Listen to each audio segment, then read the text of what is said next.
Behind you, doing? You got me. Over. Let me see on top. They're in front of you. 12 o'clock. Over. Come on, teammate. Roger. Seaside. 10-4. Seaside. Seaside. I'll spawn. Over.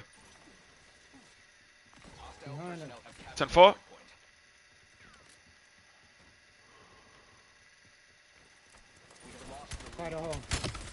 Roger. 10-4. Front door. Over.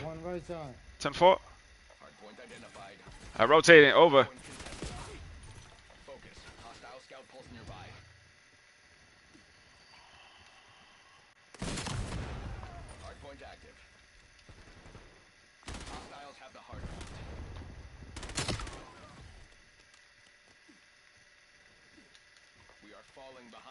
He's by the hole.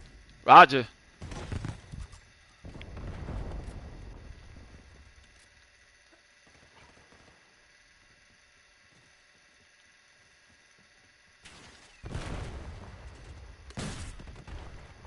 Coming up the steps, y'all. Throw something in there, Goo. Flashbangs, flashbangs. 3 flashbangs in there. Front door. Throw something in there, Goo. Rotate, y'all. Next one. Leave him in there. 10-4. Rotate, rotate. Man, this FN dude is cheating, bro.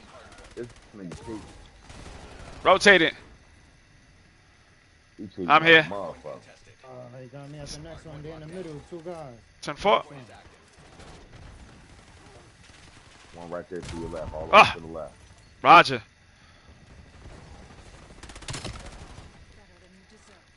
Rotate it. Tie it in, y'all. Push in. Tie it in.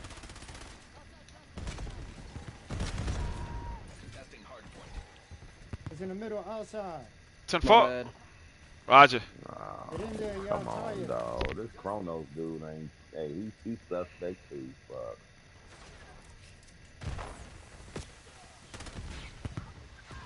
Oh, come on. He pushing in, y'all. Hostile counter UAV above. 17 to 93. You got to do this. Rotate, y'all. Leave him in there. Next one. Let's set up early. Let's set up shop early, y'all. Don't run there no more. We control the hard point. Hard point contested. Hard point active. Yeah, Echoes up. Bro. Coming from Seaside, front of you, 12 o'clock. Coming from here. Roger, he here. He peeping. Peeking, over. It's clear, it's clear. Backside, backside. Roger. What side? I'm here. He's in front of us, 12 o'clock. I got you. He's on the outside. Roger. 10-4. He's in there in front of you.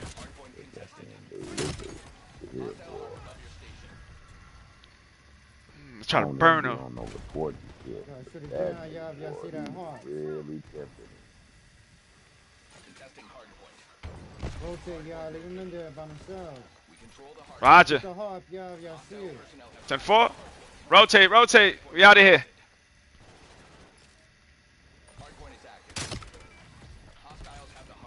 Hey man, back up out of this lobby, bro. Where they at? Go, where they at? Seaside, Seaside. I'm on your 6. Yeah, UAVs is up. UAVs up.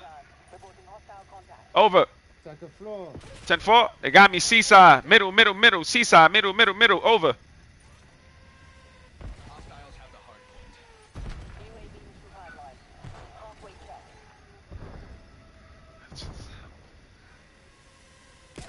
Oh. Middle, middle, middle B. Middle B. Over. We down, Google. We down. We losing. We got to go now. We got to touch it. We got to rotate. I'm on your 6. Push harder. Cold blood, cold blood. Echoes up. Echoes up. They're coming from the dojo. Dojo, dojo. Behind you, Google. Behind you. Stairs. Stairs. They're in front of you. He's on me. Roger. I'm pushing. Hostile personnel have captured the hard point. I'm in here. I'm in here. Roger. Stairs. Is it clear? Hostile Bottom rhinos steps. Bottom working your steps. sector. I don't see nobody. Yeah, they coming up. I see them. Hostiles have the hard I'm on top of him. He's about to Behind jump you. on the outside. Roger. It got me in there. point. Contested. Rotate to the next.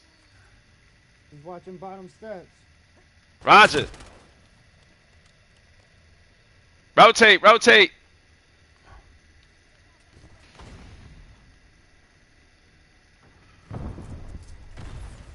Contesting hard point. Hard point located. Rotate in.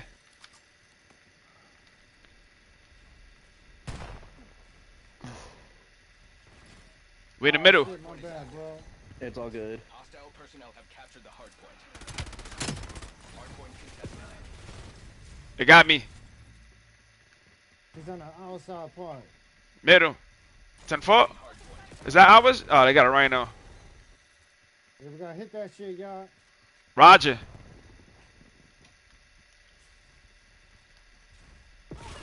Nah, they got me. They are pressing their advantage. Take control of this.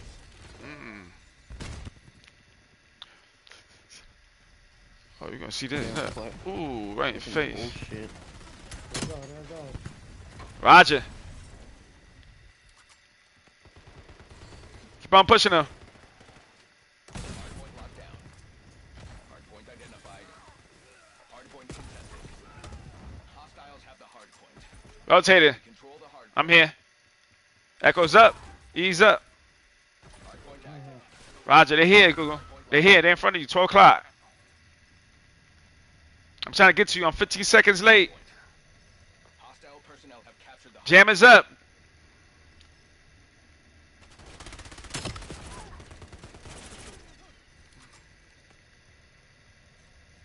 Watch your 6. Watch your 12.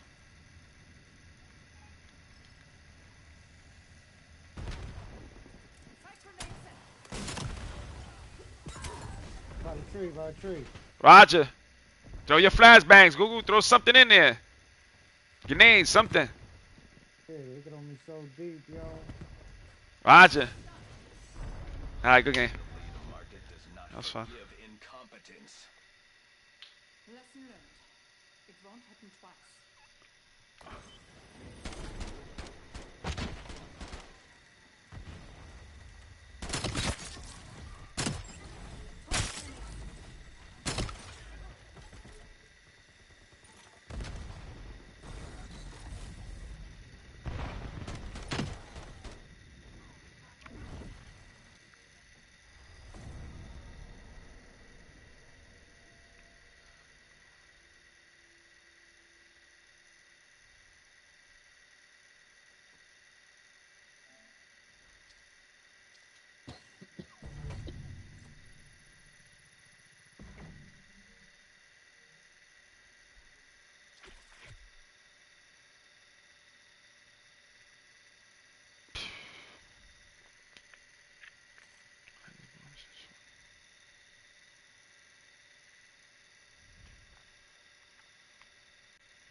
Is this domination?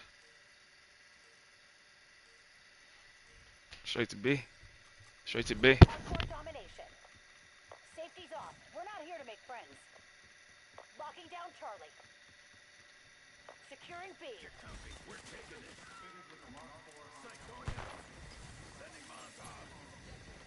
B secured. Pushing A.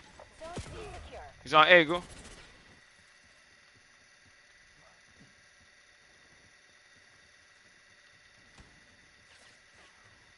Oh, We got the advantage. Now we have to keep it.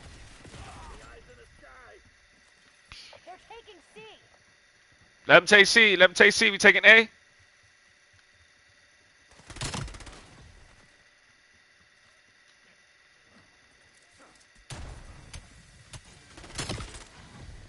We lost C.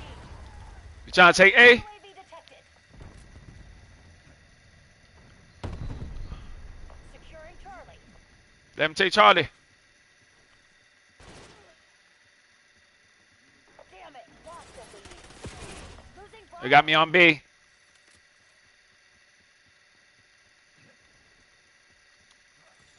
Losing B.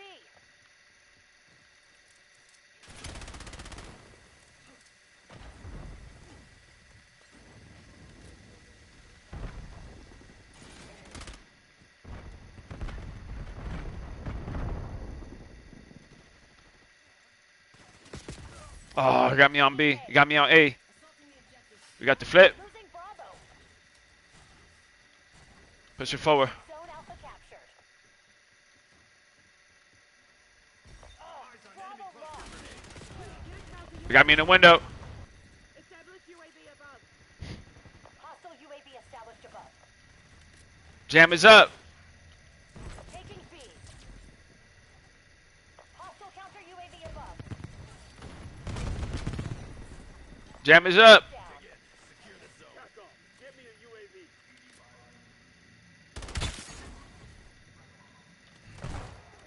Losing A.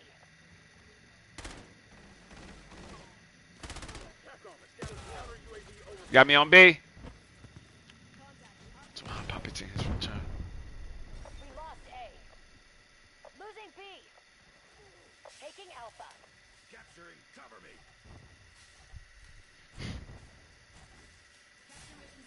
Zone A secure. Losing Bravo.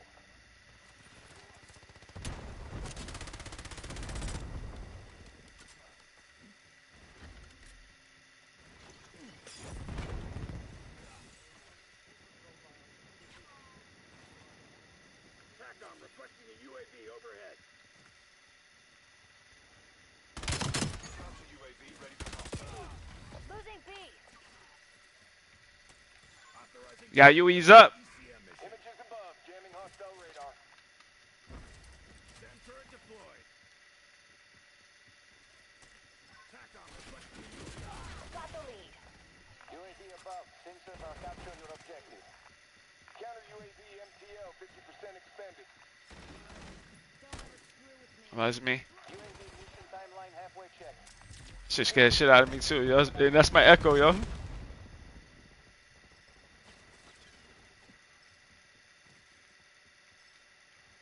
Priority tasking requested.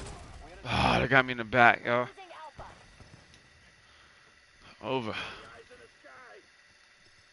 Losing Bravo. Where the heck they at, yo?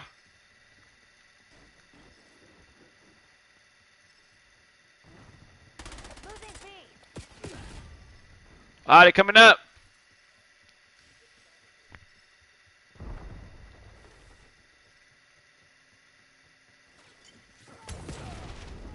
Losing Bravo.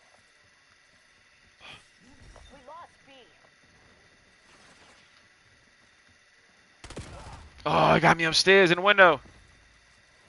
Losing A. I'm paying attention. All right, let's get that B. Let's get that B. Game is getting tight. We've lost all zones. You got me on A. Securing Zone A. They on A. They on A. Enemies took the lead. Make them regret it. Locking down Bravo. Capture in progress. Bravo is ours.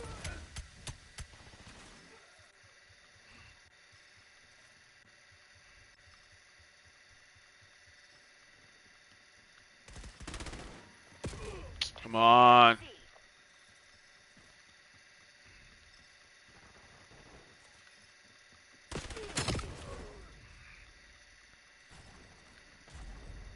We control zone C. Let him take C. Securing Alpha. Enemy UAV detected. UAV's up.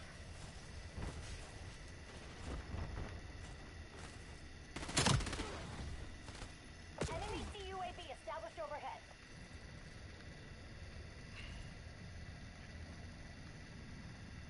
Deploy CUAV in my AO.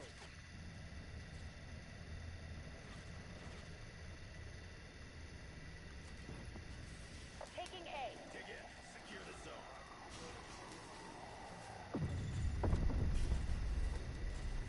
Get a harp in the sky. We're losing Charlie. What's next? Your echo unit has been destroyed. They're taking C. Lead's ours. Stay on task. We're losing Alpha. Spawn behind us. We've lost Alpha. Man, come on. Land that, man.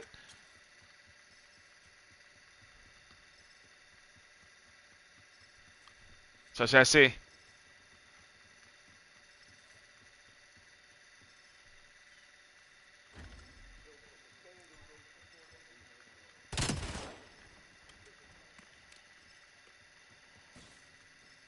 Hostile UAV established above. Gotta shoot it down, go.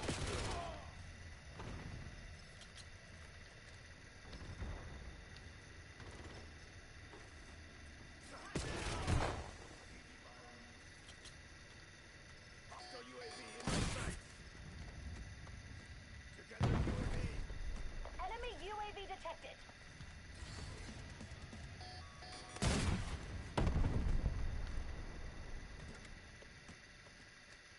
TACOM, need harp eyes above.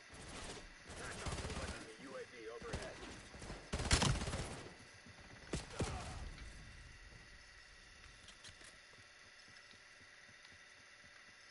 Hey, Battle's over. TACOM. Turn off the sun. Oh, that's bullshit, man. Fucking cheater, bro. What a freaking cheater, bro. Freaking cheating, man. There's fucking no way that this freaking dude freaking hit me that much, yo. It's freaking bullshit, yo. That shit is bull, man. It's alright, bro. Our team got that, G. Bro, ain't nobody cheat. This is what we do. Do what? What the freak was that? He's busting their ass, man. Freaking weirdos.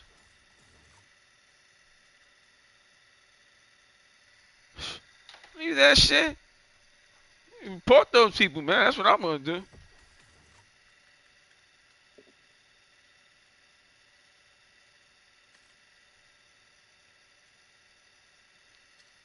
Bullshit, yo. We was about to bust their ass. Did we win? Oh, we won. It was him.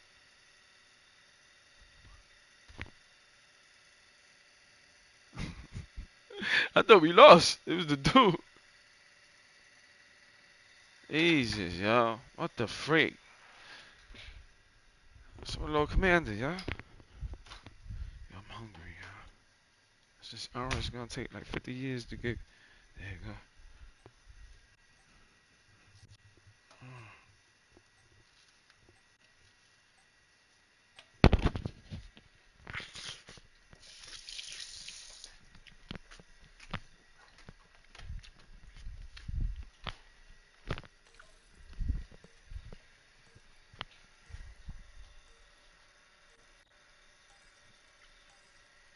Hardcore hardpoint. Take the objective.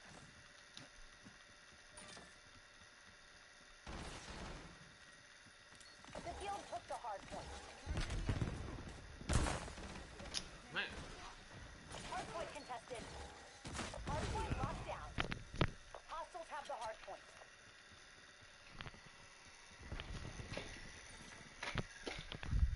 Damn. Got the hard point.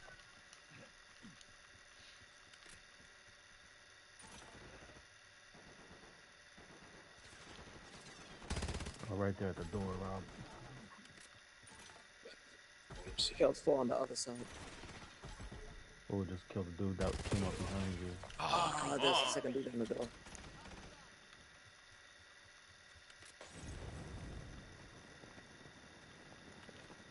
Hard point located. Contesting hard point. Trying out this new submachine gun. Hard point active. Hard point locked down. Hard point Oh, contested. the spawn flip. What the fuck is he behind me? Hostile UAV established above.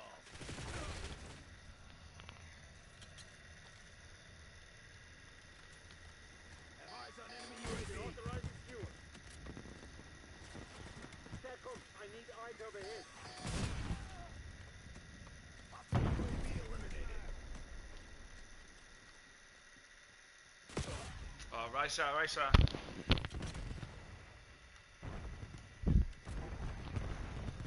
Contesting hard point. Freak, yo.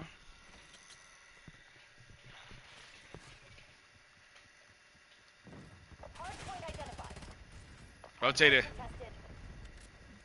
The guild took the hard point. It came from the back. Yeah, okay. Hard point is active. Hostiles have the hard point. Contesting hard point. Got the hard point. Capture enemies have deleted your echo unit. Hard point contested. Freak, yo. UAV detected. Fucking great, man. Come on, man.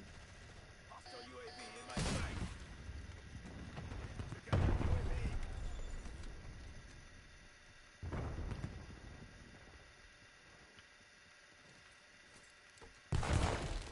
If I had this shit upgraded, this shit would be nasty. But first time I'm using it.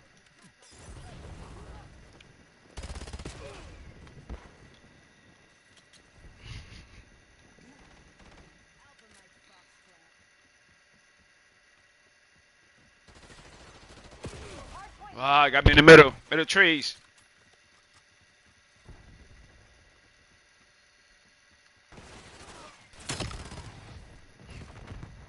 Hard point active. Look at stupid Oh, fucking got me in the rocket courts. launcher, The dude. hard point. Hard point locked down. Hostile UAV Dude with a established above. fucking shoddy. Hostile counter UAV above. Yeah, this shit up. Contesting hard point. Hostile UAV in my sight. Hard point contested. Hostiles have the hard point.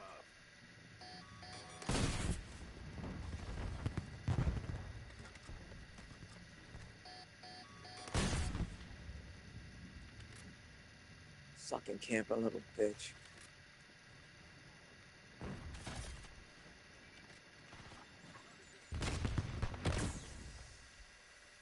Contesting hard point.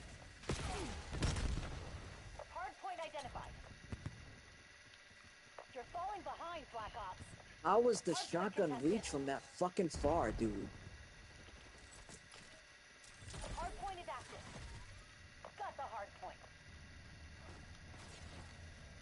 Lead's ours. Stay on task.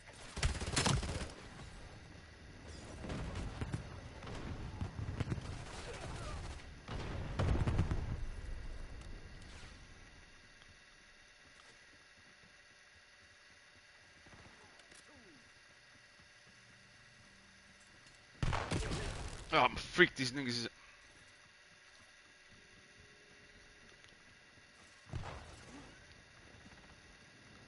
Contesting hard point. The guild took the hard point. Hard point locked down. Hard point contested. Hard point located. Tossing sight grenade. This guy with the fucking Contesting hard point. rocket launcher, man. Yeah, you just fucking got me again. Hard point active. Got the hard point.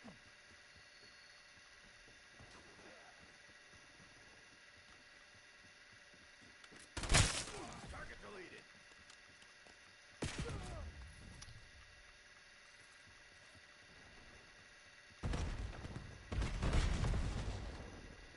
so weird, these fucking spawns. Why, like, they just killed me from over here, now I get spawned to where they just were.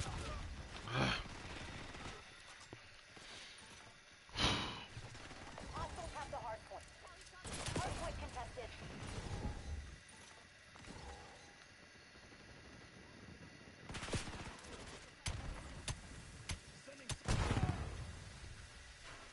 Oh. Hard point locked down.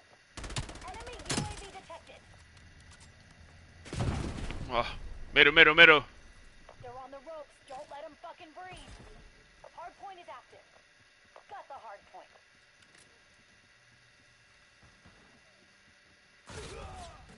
Middle, middle, middle. Middle trees.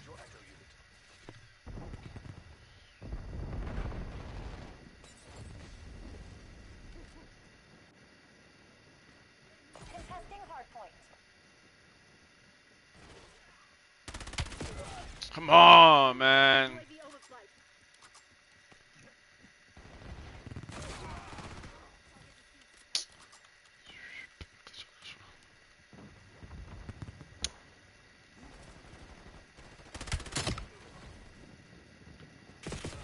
Oh, he was at.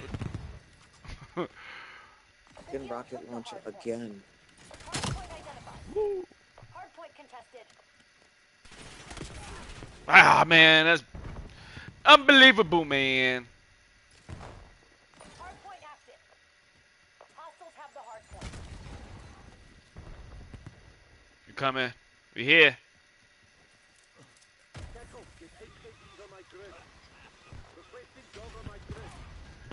Middle, middle, middle stairs, middle stairs.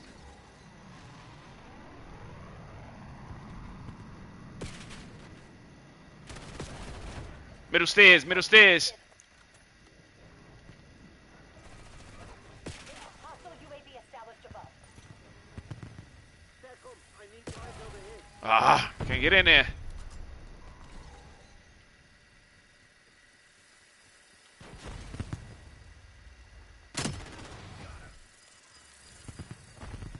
Contesting hard point. Hard point located. Hard point locked down. Oh, man. The one in front of you. Hard point contested. Hard point is active. Contesting hard point. The field took the hard point. Hard point contested.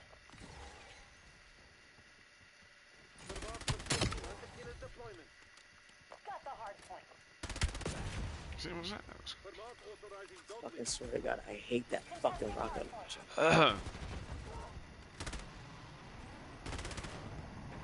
That rocket launcher, bro.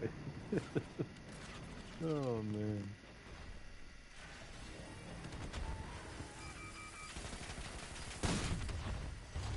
And I'm in their system. Curtains, Black That Ops. rocket launcher.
¿Será que no están jugando en otro juego los muchachones?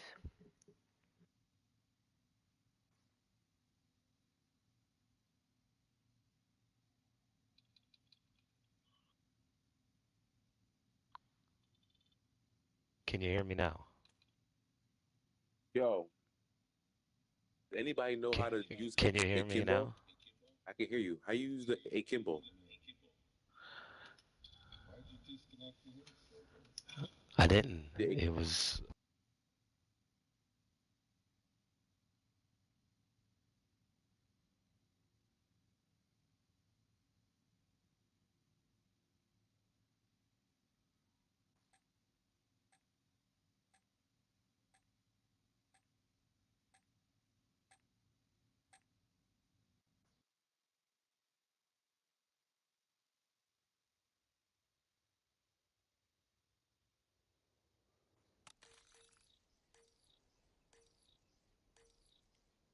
Hardcore domination. They know we're here. Go loud, Black Ops. Alpha secure.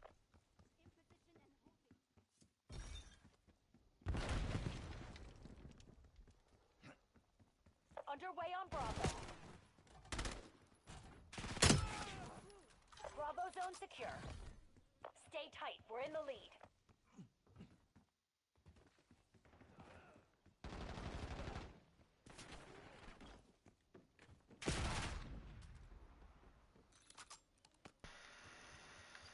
Losing A. Losing B. yeah, that's a automatic shot. We're losing Alpha. He's on Alpha. You got one on Alpha? All locations are ours. Hell yeah. Losing A. We're losing Charlie. Take an A. We lost A. Securing Alpha.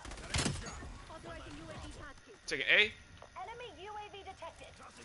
Securing zone A. They got me on A. Losing Bravo.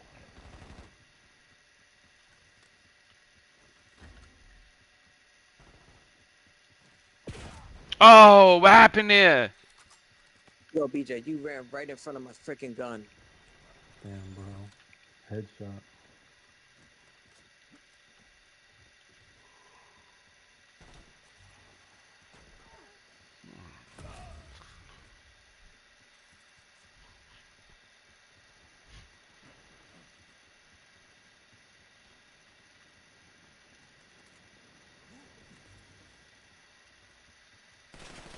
Oh, man, I missed them, y'all. Losing B. Oh, two sides. Alpha. Hmm. He's laying down in the grass right Sure. next to me. Losing Bravo. I got him. Be careful. Losing B. Oh, there's a dude on the outside in front of that window on the left. Hostile UAV established above. Oh, Bravo lost. Securing B. Get comfy. We're taking.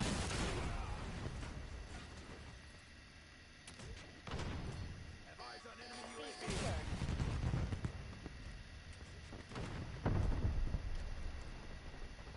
Shoot to this motherfucker's body.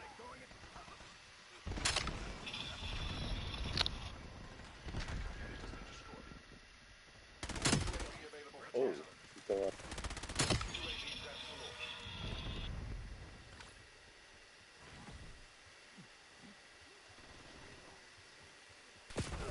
Oh, man. We were hiding in the corner.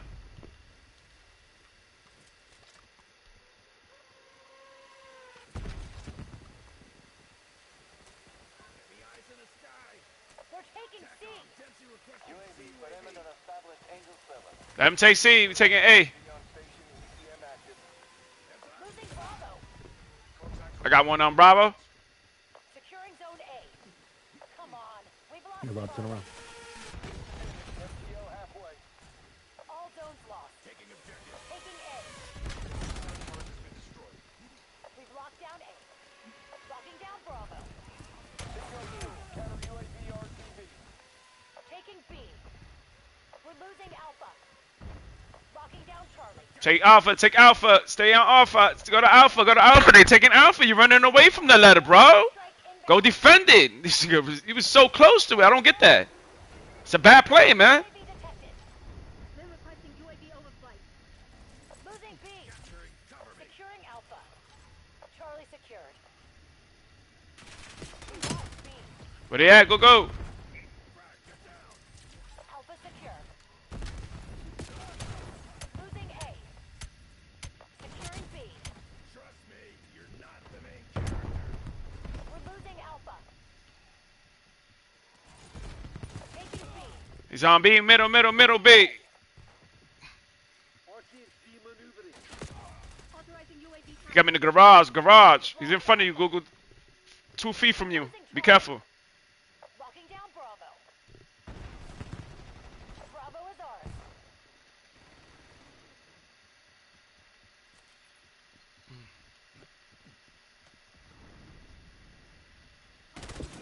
Oh.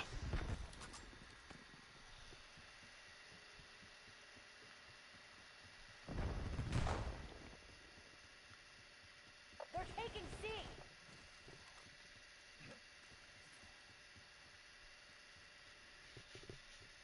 We lost C. Bro, like, Securing why am Charlie. I getting fucking hit markers at this? Losing Bravo. Damn. Taking Alpha. Well done.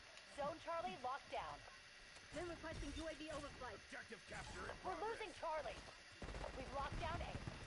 Hostile UAV established above. Hostile UAV in my sight. Come on. We've lost Charlie.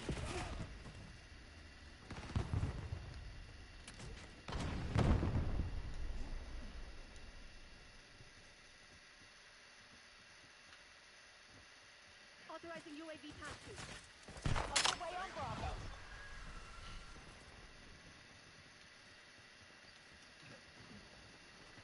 Securing B.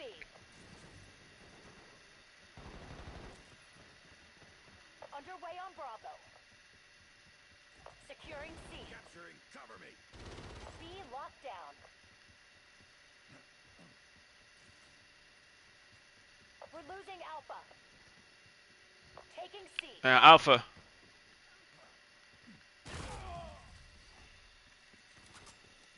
Losing B. Losing A.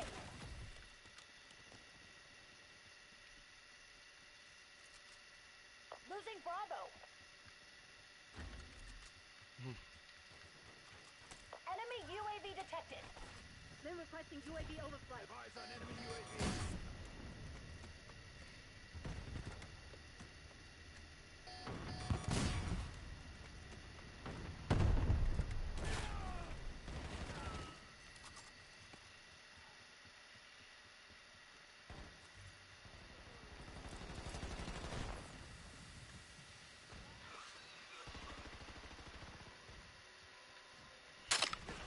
Oh.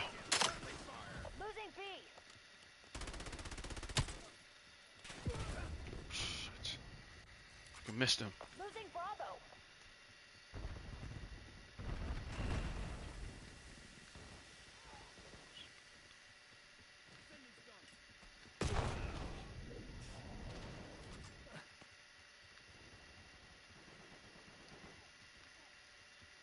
You motherfucker.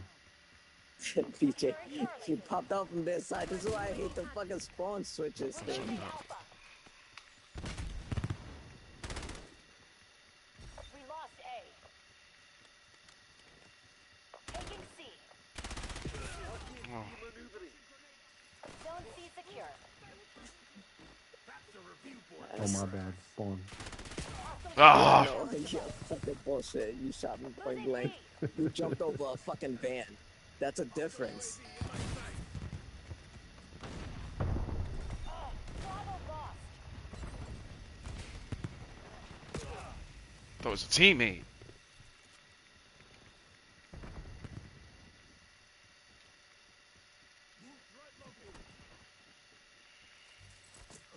Taking B.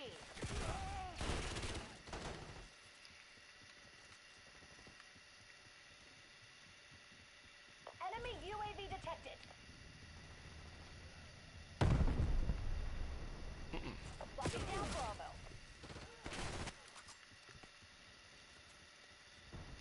Securing B. Remote deploying RTXD.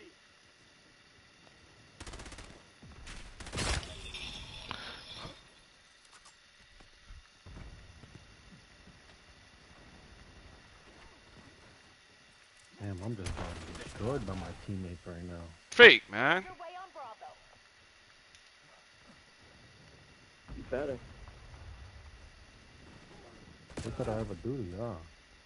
Taking A B. lot.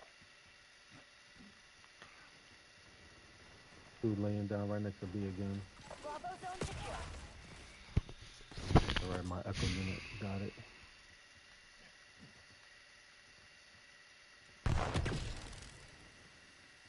Oh, man. Got the guild right where we want him. Keep it tight. RTHD maneuvering.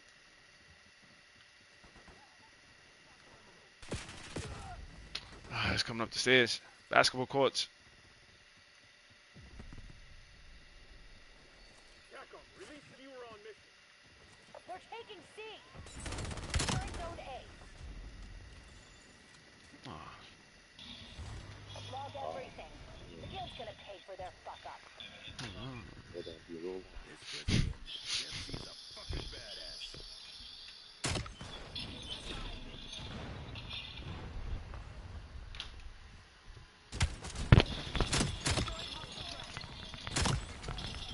Oh, howdy.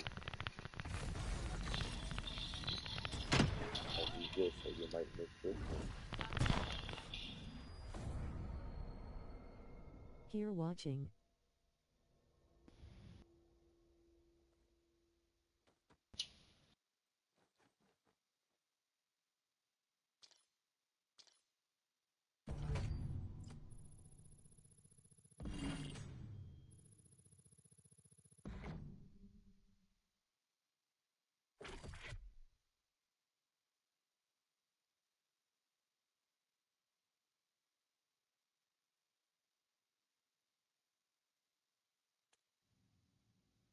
I see the master chef is in the kitchen.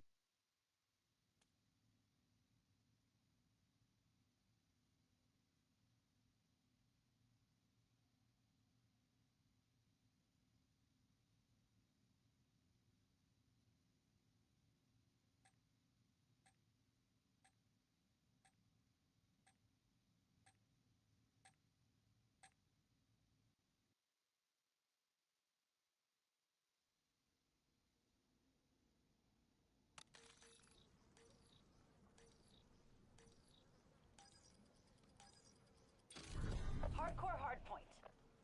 Eyes up. System's hot. We're not here for a tour. Hostiles have the hardpoint. Yes, Rose. Let's get her. How you doing, Rose?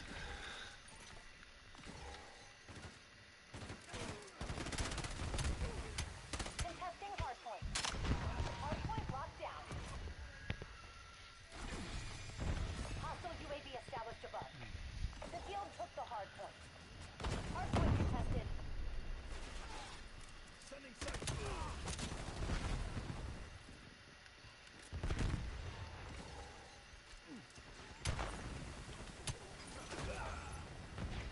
Mm.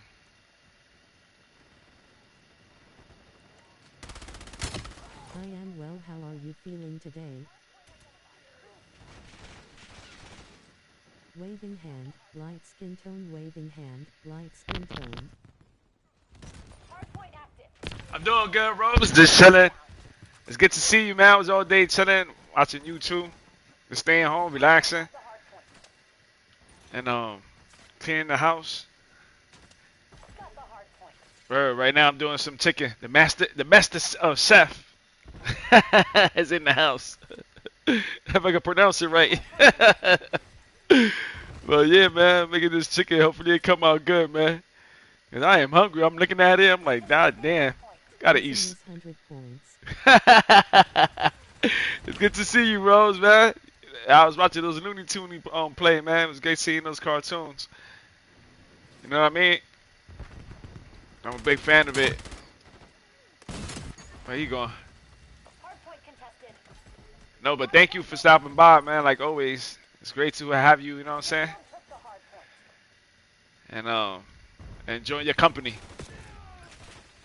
Hardpoint is active. Hardpoint locked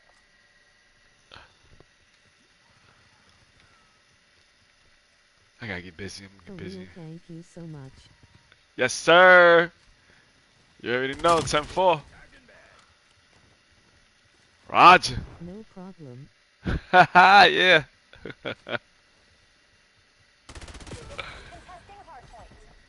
See, I get some kills up in here.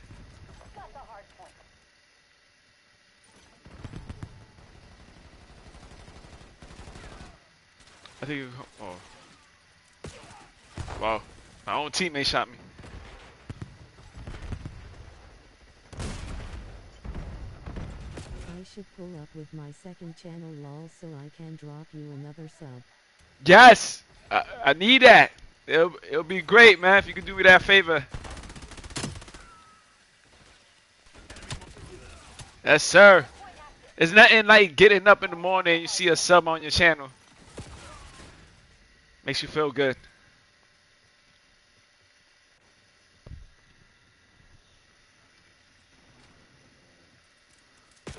Oh, I missed the hole.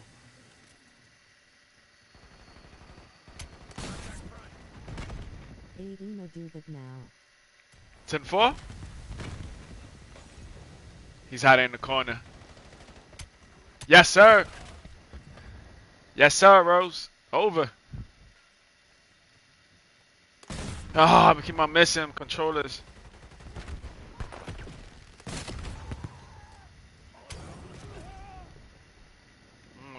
Got to get to the next one. Hardpoint located. The guild reclaimed the lead. Ah! Coming from Seaside. Hardpoint is active. Hardpoint locked down. Yes, sir. Ah, see you. I like your hair, Rose. Look nice. Killing it, Rose. Dropped you a sub and another like. That's what's up, man. I need that. Thank you.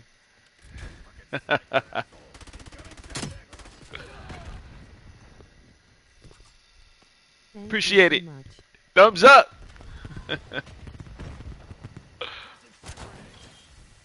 You are too awesome. You're the best.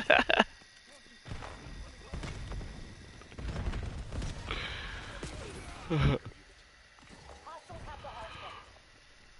Hardpoint identified. Appreciate you, Rose. Hostiles released a skewer. That got me, yo. Hardpoint active. Contesting hardpoint. Ah, I missed him.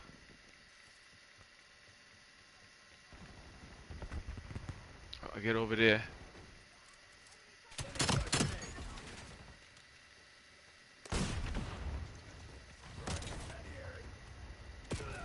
Ah, got him. Shout out to my girl. Not my girl, my friend, Rose. You know what I'm saying? Family. Shout out to my family. My girl, Rose. Make sure you check out her stream, man. A lot of positive vibes, beautiful video games, all type of stuff over there, man.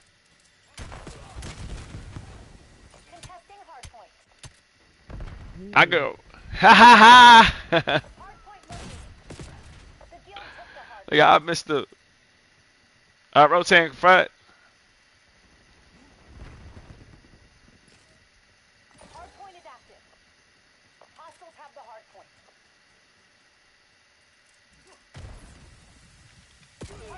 Ah, I thought I had the two. Enemies took the lead. Make them regret it.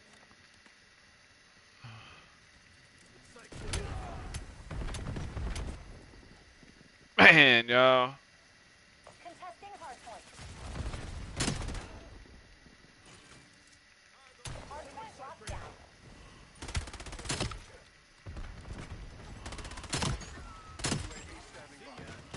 Hardpoint contested. The guild took the hardpoint. Got the hardpoint. Tunnels. UAV commencing surveillance overflight. Hardpoint identified. Leads ours. Stay on task. UAV available for tasking. UAV MTL 50%. Hardpoint active. Hardpoint locked down.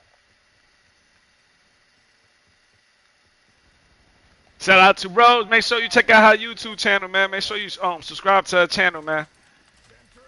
Positive vibes to my girl Rose on YouTube live.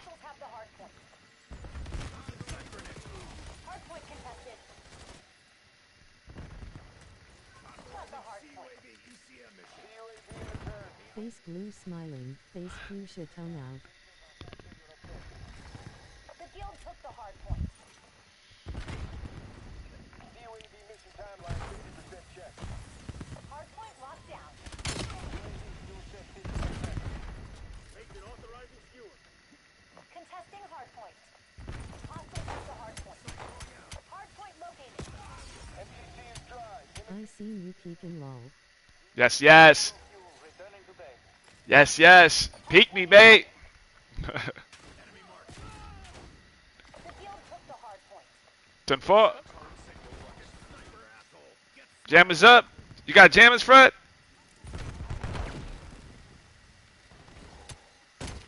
Got the hard point. Hard point contested. Enemy UAV detected. Hostile care package above. TACOM, commence interceptor mission. Contesting hard point. I went backwards. Man, I appreciate the support, Rose, man. Thank you for always coming, man. Enjoy your company. Hard point contested. Trying to get used to this YouTube channel, thanking people, man. I start thanking people all the time they come out. This is good. We're in the lead. Maintain current posture. Hard point identified. Requesting HKTs on my grid.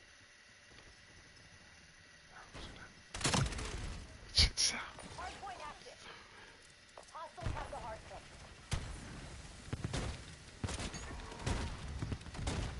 Hard point locked down.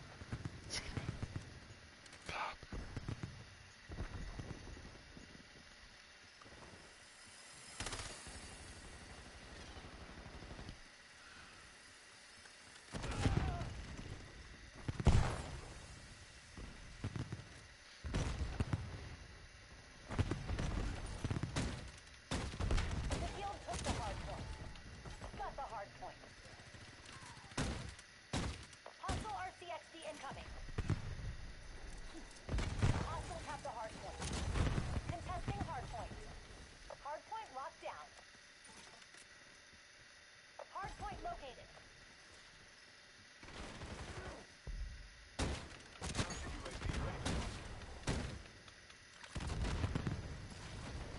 Hard point is active. The guild took the hard point.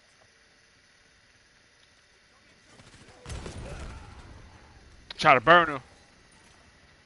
Got the hard point. Hard point contested. UAV commencing surveillance overflight. Hostiles have the hard point. Counter UAV on station. CPM active. Contesting hard point. UAV MTL 50%. Hard point contested. Counter UAV MTL 50%. Hard point locked down. Made that look easy, kill team. Come on, brother. Damn, does it feel good to kick some ass.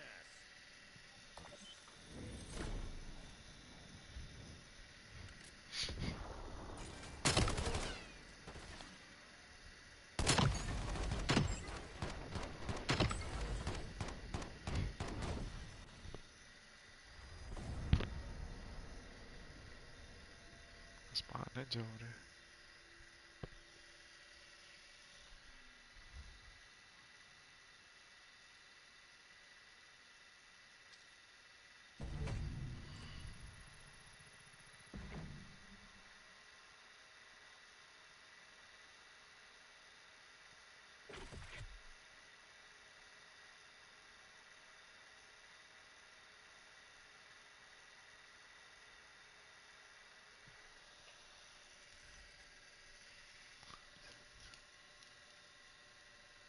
I got the chicken here.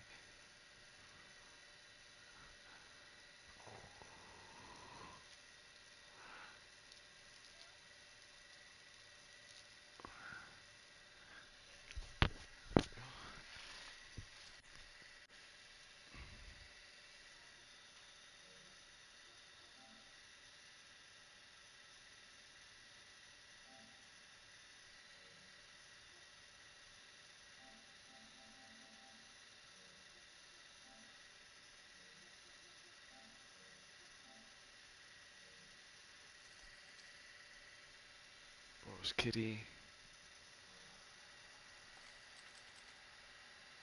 See who else is out there.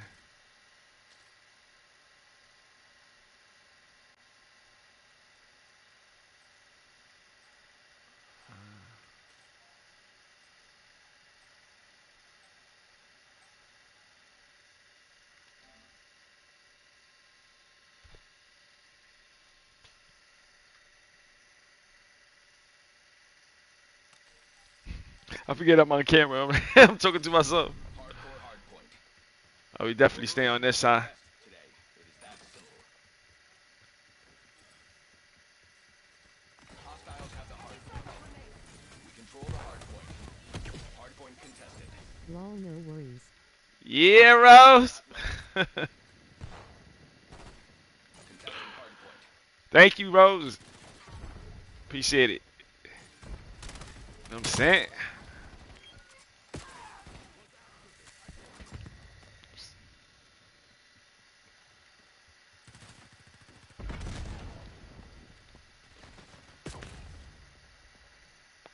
Hardpoint contested. No problem, my wonderful friend. Contesting I'm hardpoint. gonna. Hardpoint located. Hardpoint contested. What's this?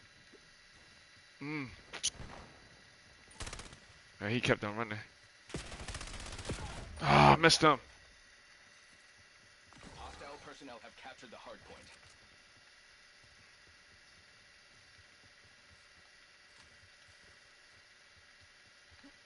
I'm freaking far, man. Contesting hardpoint. Hardpoint locked down. Ah, shot my own teammate. Hardpoint contested. Hostiles have the hardpoint. Missed him.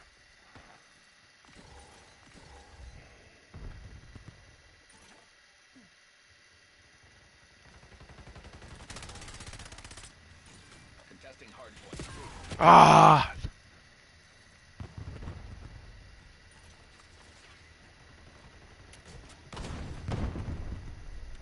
We control the hardpoint. Hardpoint identified. Laundry mat. Hostile personnel have captured the hardpoint.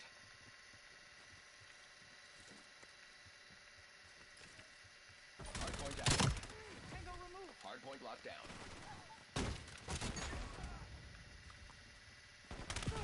Ah, missed him.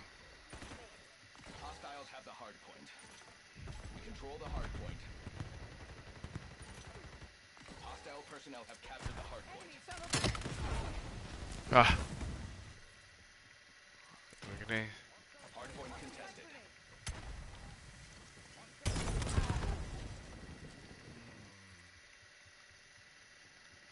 Site grenade sent. Friendly KIA. We have lost the lead. Contesting hardpoint. Yeah, on the floor. Hardpoint locked down. Hostiles have the hardpoint. Hardpoint located. We control the hardpoint. The advantage is ours. Hold it. Hardpoint is active. Hostile personnel Right in the have head. the hardpoint. I was aiming for his head too. Take it back. I gotta put sauce on my chicken. Hardpoint locked down. We have the lead. Maintain current posture. Wait.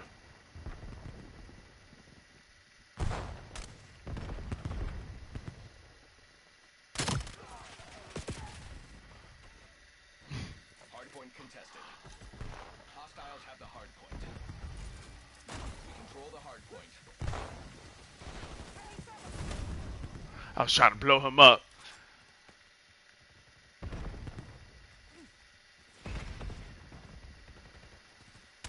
Contesting hardpoint. Oh, where he's at? Hardpoint identified. Hardpoint contested. Contesting hardpoint. Hardpoint active. Hardpoint locked down.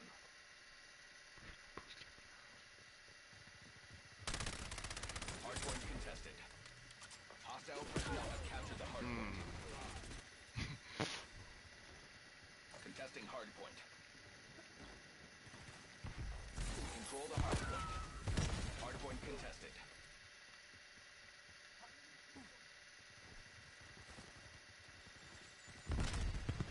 Stun inbound. Oh, what the freak, yo? Contesting hard point. Hostiles have the hard point. Hard point contested. Where he's at? Hard point located. I go the other way.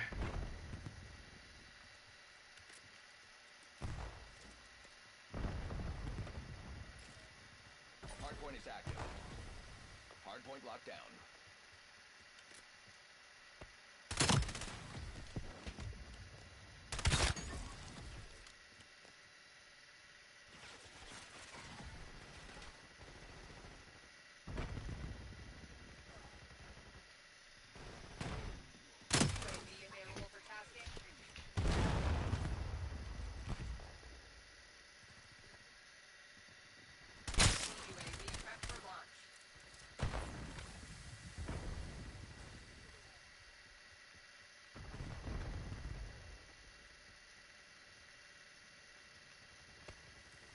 Contesting hard point. Oh! Johnny boy! Hard point identified. Sensor intercepted.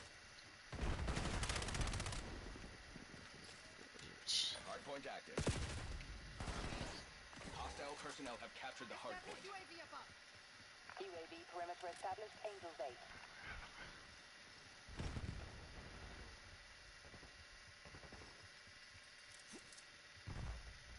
UAV fuel check 50%.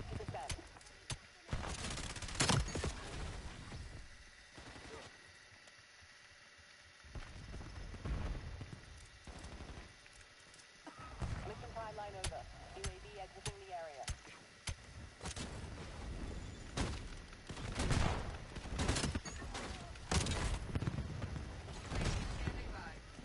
We control the hard point.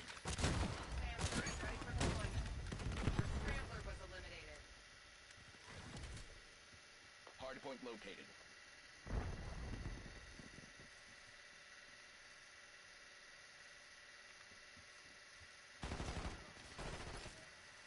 Hard point is active. Hard point locked down. Hard point contested. Deploying sentry. Get a counter UAV in the air. Keep pushing, Sec-Team. We are in the lead. Oh, man, we're too slow. Contesting hard point. Counter UAV fuel 50% check.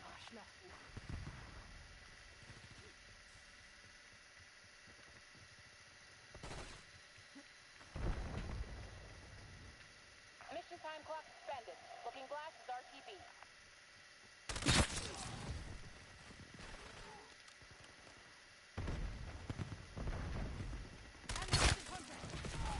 Oh. Identified.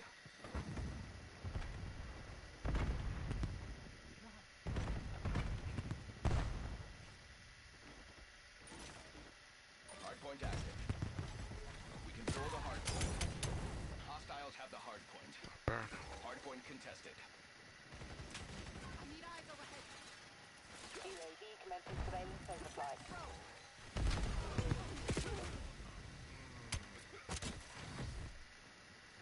Contesting hard point. UAV time clock 50%.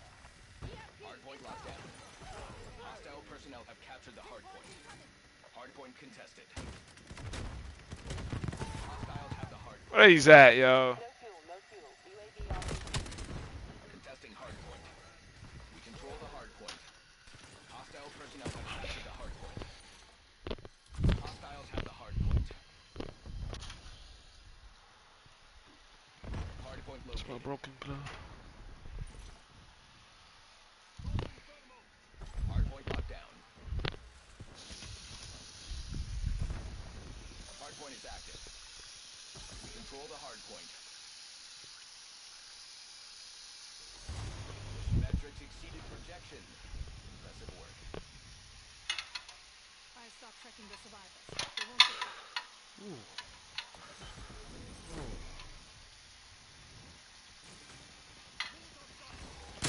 Screw the fucking glove. Whoa. I gotta give me these cooking gloves. Okay, I gotta put this on. What's out there?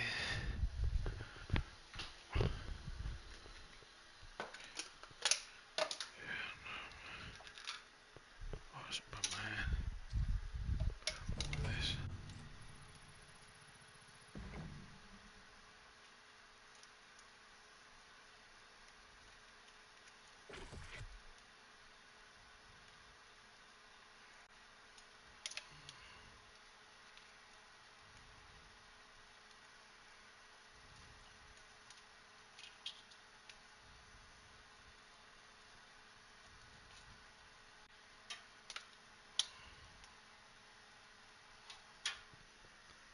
Hey, so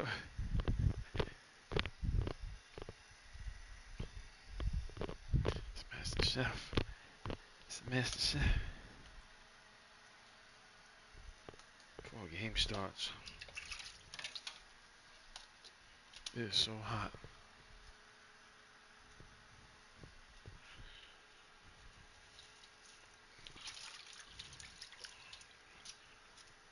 Do what you gotta do. Do what you gotta do. Let's put it back in here. Hopefully it doesn't drop. I'm gonna have to pick it up on live TV. On the floor.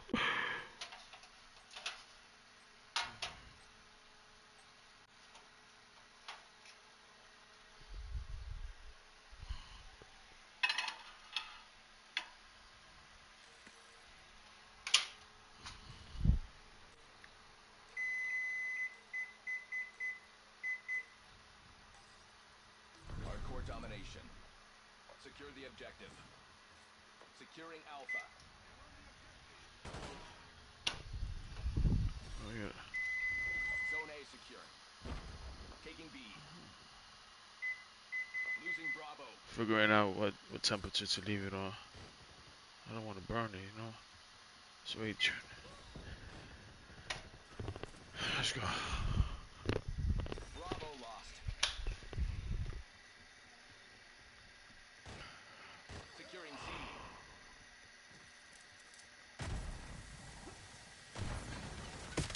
Locking down Bravo. Objective capture in progress. Taking B.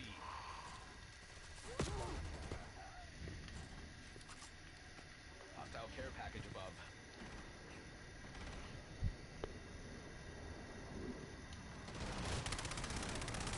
Bravo capture underway. I'm on the low region. We control B. Ah, my hands are wet.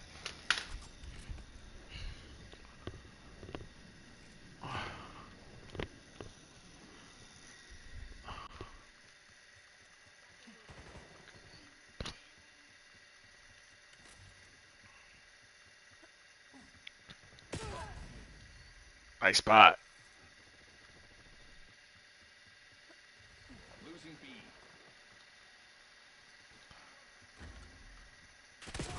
Oh, hands are wet. Losing Bravo. We've claimed the lead. Widening the gap. I needed that.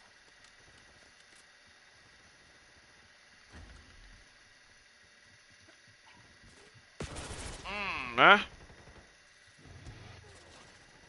Losing B.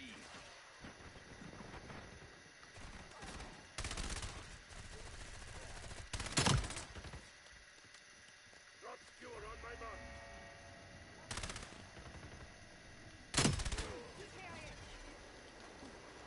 Oh. Losing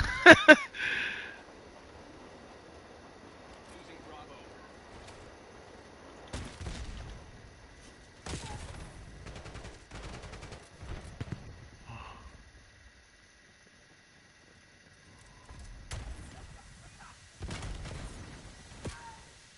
Man. Taken requesting UAV tasking. Losing A. Starting capture. Taking C.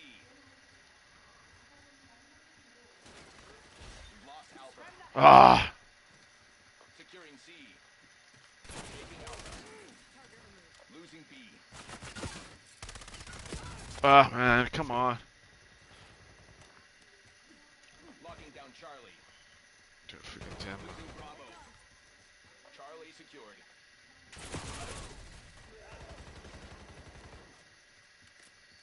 Losing Ay, B. bro.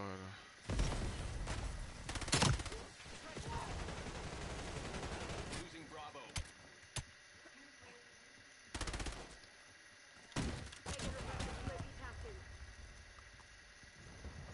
Losing B. We lost B.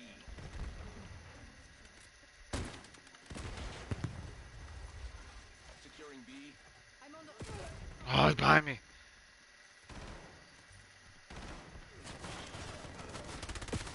Oh, come on. I'm a controller.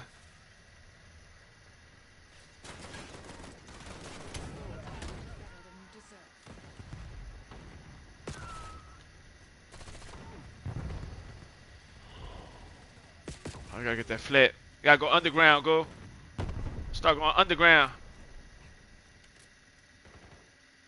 I'm underground. Underground's clear, Google.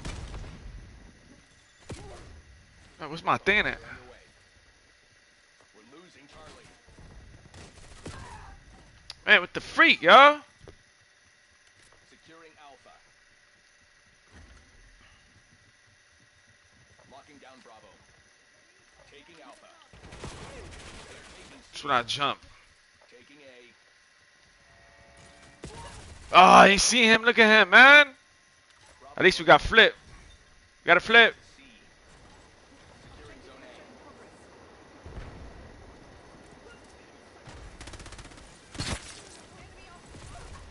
A. Ah, look where he's at. Good play. Bravo lost. That's a good play, man. Securing B. Taking B. Echo unit out. Let's knock this down. Securing Charlie. Your Echo unit destroyed. Ah. Bravo capture underway. Somebody touch B. Touch B. Black Ops took the lead. Do not Somebody touch B. Somebody touch B. Securing B. Lead is ours. Do not let up. Yeah, flip. Dorn piloting Jedi. Losing Bravo. Losing Alpha. Is this Alpha?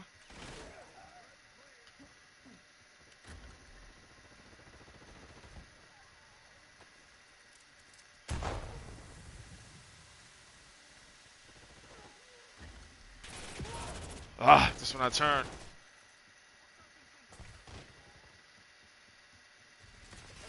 Then the other side.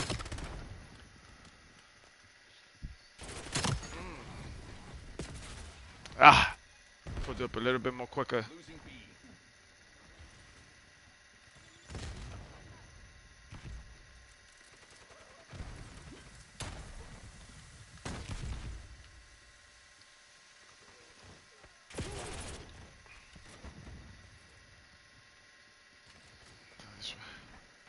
I gotta make a ninja class that could hit me. Spotted enemy Echo. Losing Bravo. Oh, I was pressing it. We lost B. Taking C. Got a close game. Losing A. Securing C. Locking down Bravo. Ah. Locking down Charlie. Damn it. Zone Charlie. Oh, come on, man. Lift it up. We're losing Charlie. Securing Alpha. Keep an eye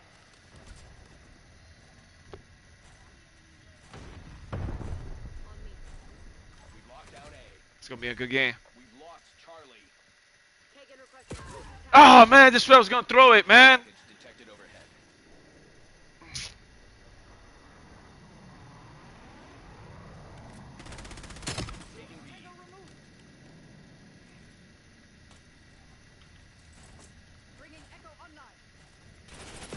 Oh, I'm looking for him, man. Oh. B locked down. Losing B.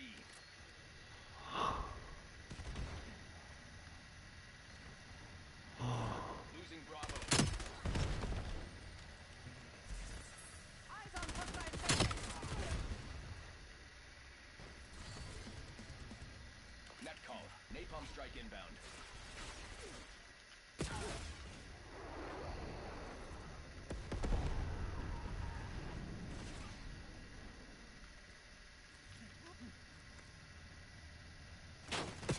He's at behind me, yo. Lost him.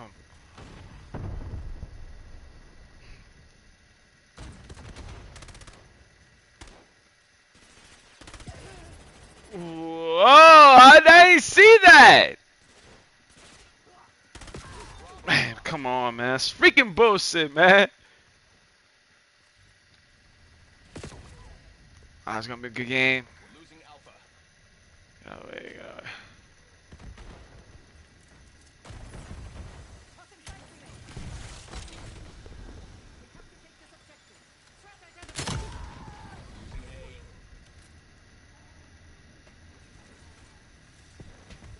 Bravo capture underway. Bravo is ours. We've lost Alpha.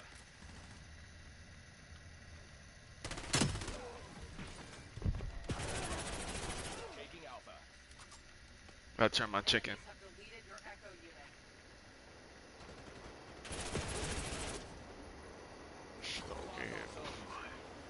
Zone A secure. Locking down Bravo. Sky drone is up.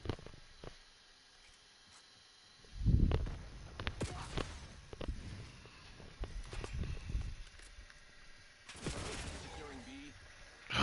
All zones lost. With interest. We are falling behind. We control B. Stay on B, stay on B. Hostile care package above.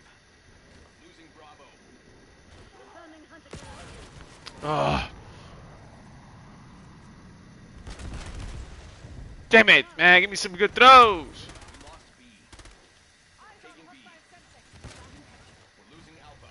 Enemy mover. Marking target location. Two interceptors on my grid. Securing Charlie.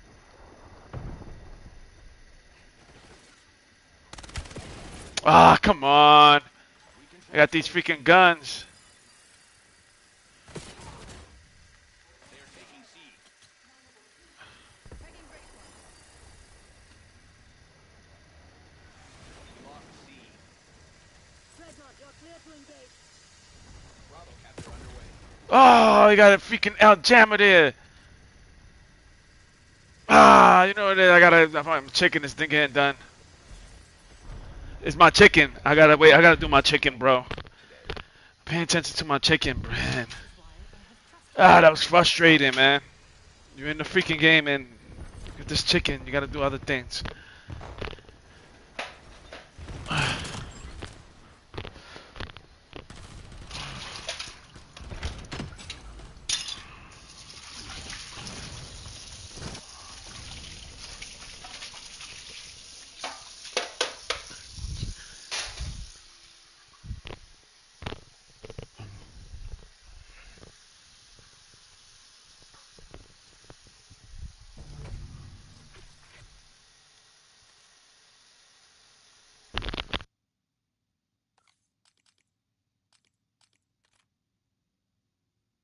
Yeah.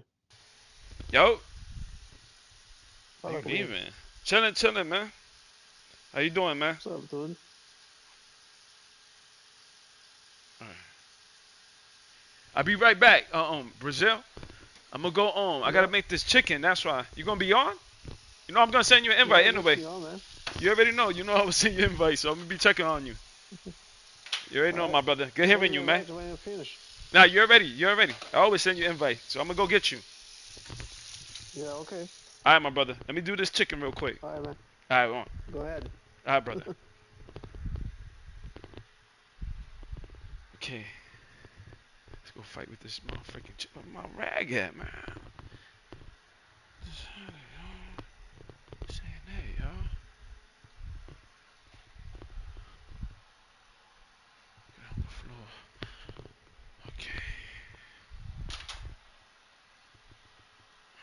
chicken is burning.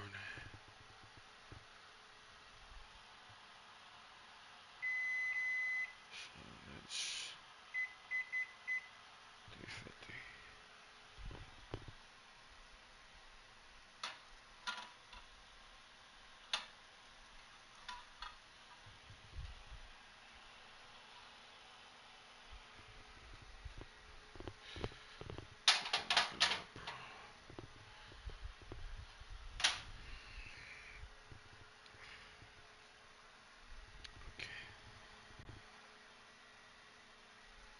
Chicken look good, yo. Done. Fucking floor, bro. What is that? Look at my mop, yo. Where's my mop at? Like, what with my mop? Get the fuck on the floor, bro. Unbelievable, man. I lost the mop in the. Oh, there you go. Right in front of my face, yo. Okay.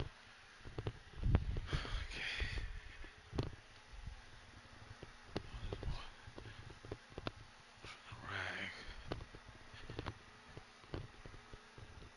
Let it cool down.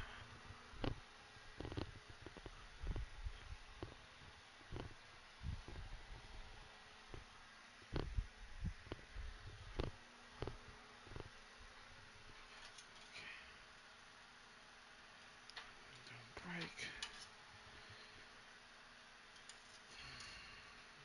Break. Go.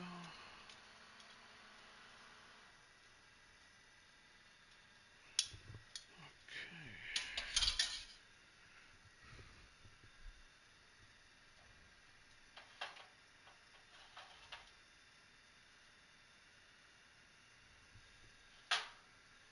Grab this drag.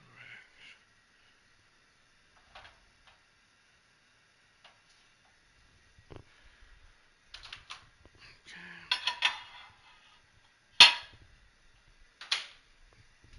Okay.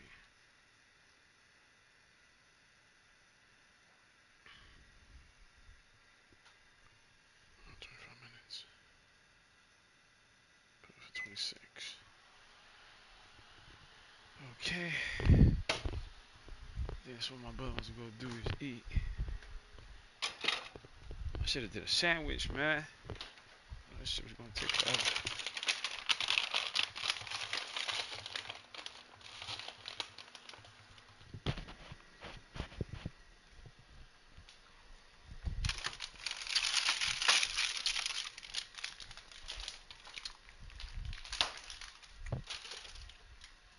This, huh?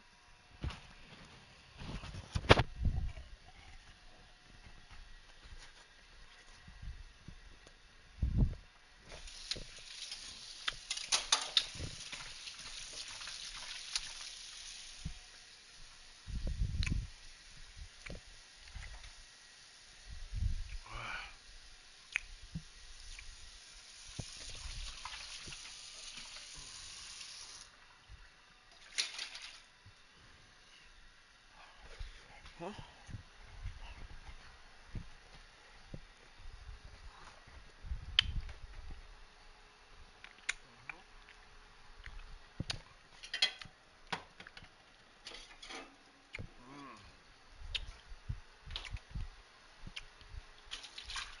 Oh, that's what I got.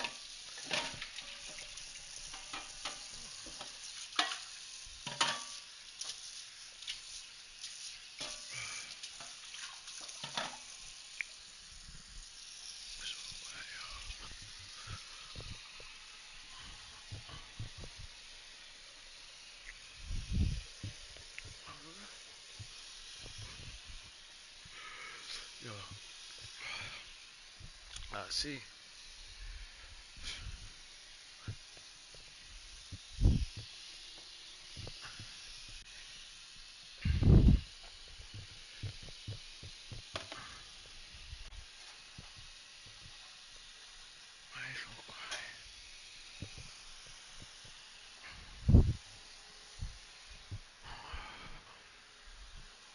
I am so hungry.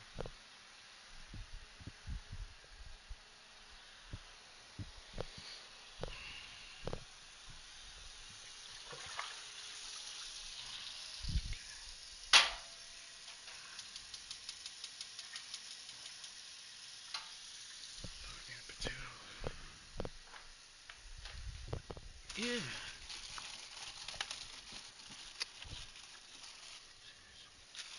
It's the best.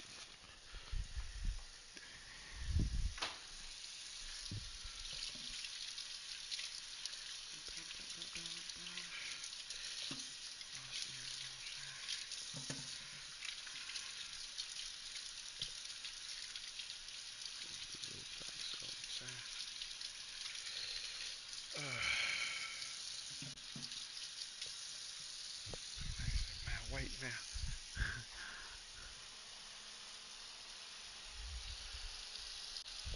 I should be done in 25 minutes.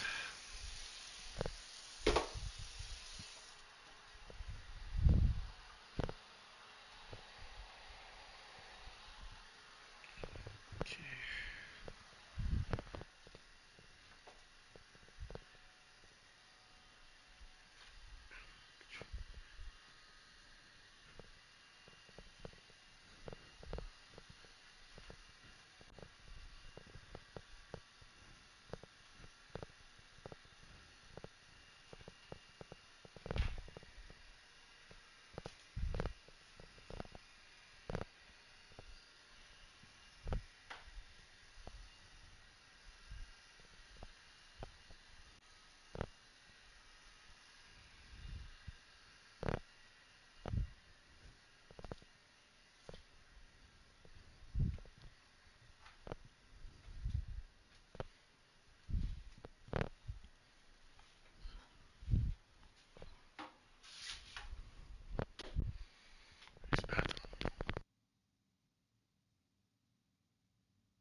Clean the living room, my room first.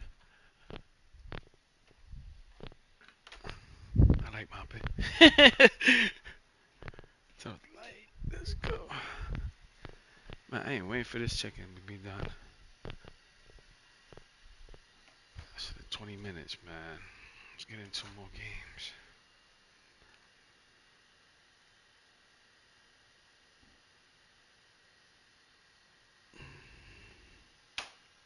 When that's done, I'm gonna make a salad.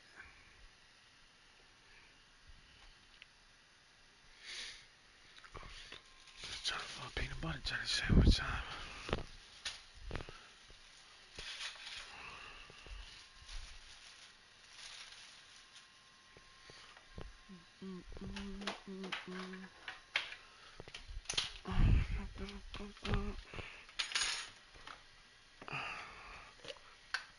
That's what peanut butter is good, yo, because you get hungry, boom. Some peanut butter.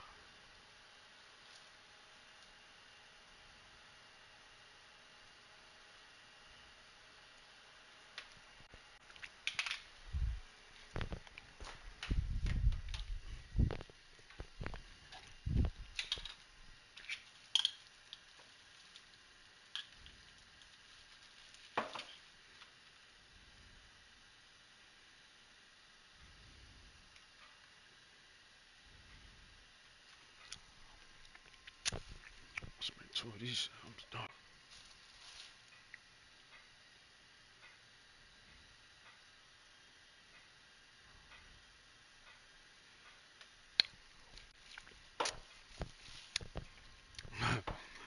I usually don't put the spoon in there, but I live by myself, you know what I'm saying? So we can But I make sure it gotta be clean though. I don't like peanut butter in there. Or different kind on different kind. So I don't do that like too. I gotta clean that shit. Next time I do it, I'm gonna clean it. But I like throwing the peanut butter inside the peanut butter jar and the peanut butter inside the peanut butter jar. Like when it gets like low, to mix it up. That shit tastes good.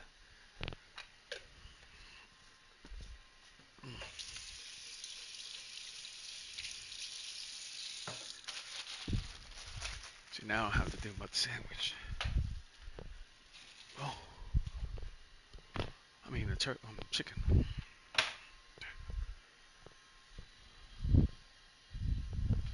No.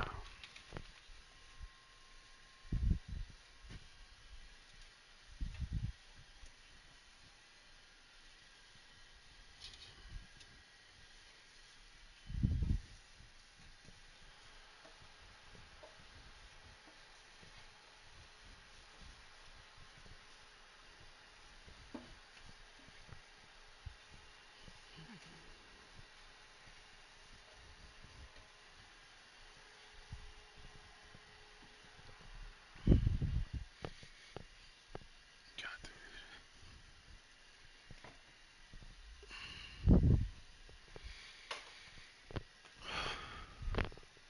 see my brother's there. My brother's there.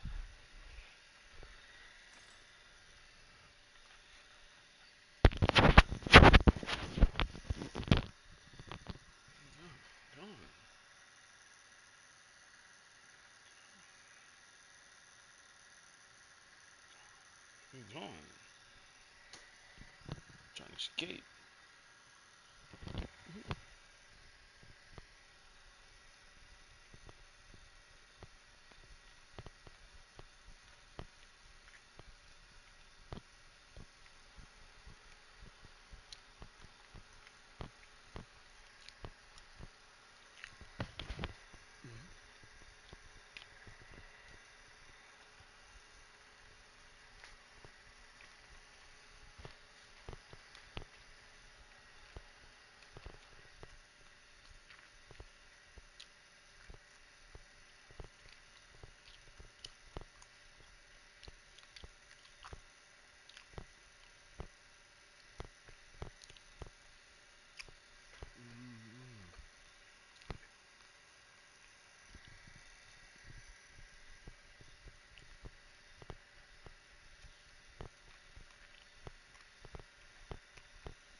I'm kidding my mouth.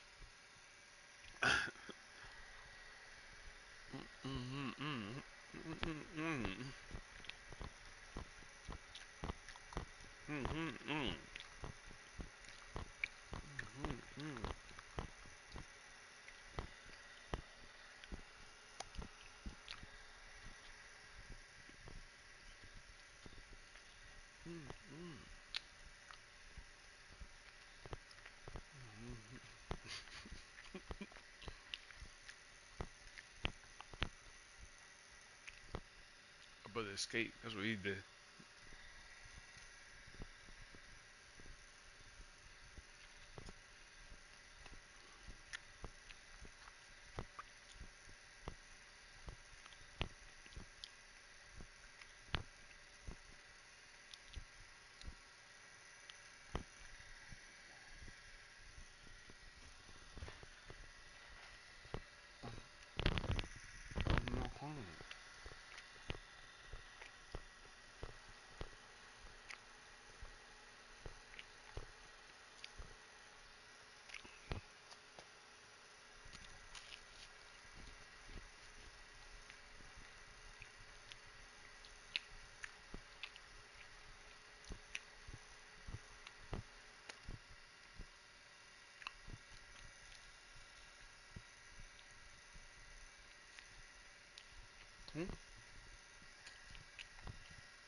yo.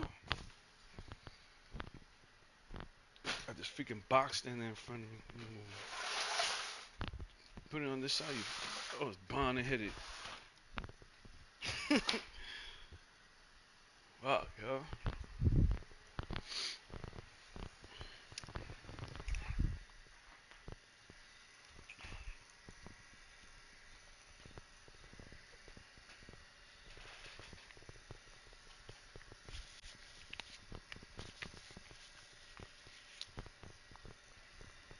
Mm-hmm.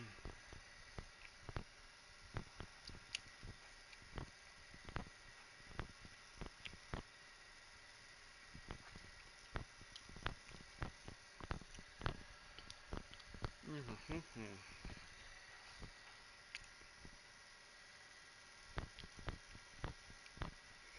Many, many more hundreds. But I said those last 20 are going to be tough. We got them back.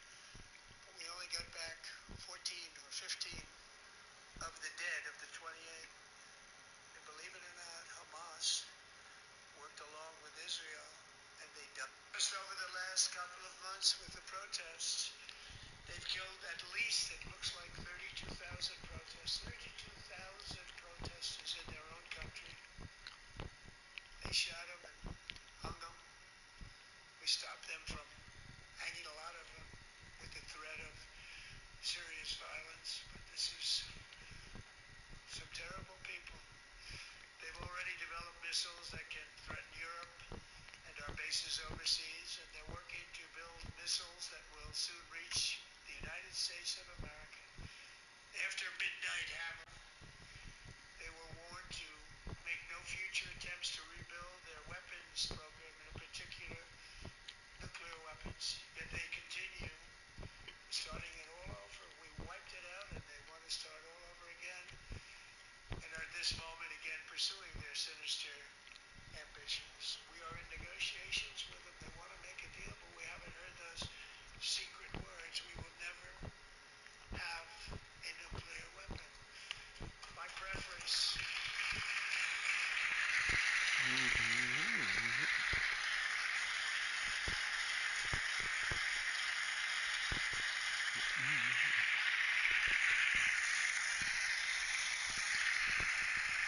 My preference is to solve this problem through diplomacy. But one thing is certain, I will never allow the world's #1 sponsor of terror, which they are by far, to have a nuclear weapon. Can't let that happen.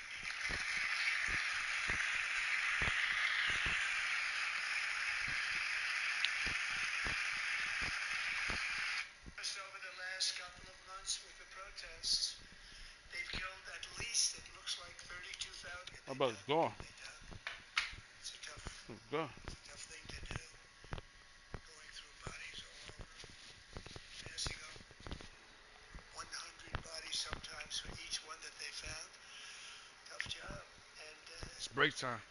they finally got it back to 27. And then Steve and Jared, they got it back to 28. They found all 28. Nobody thought that was possible, but we did it. And I remember the family of the 28th.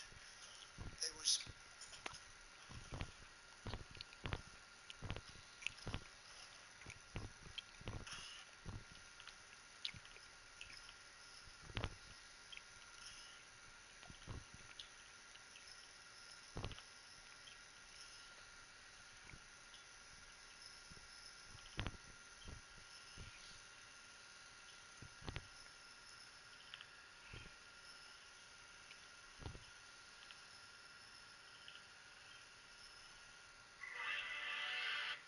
Number 1, improves brain.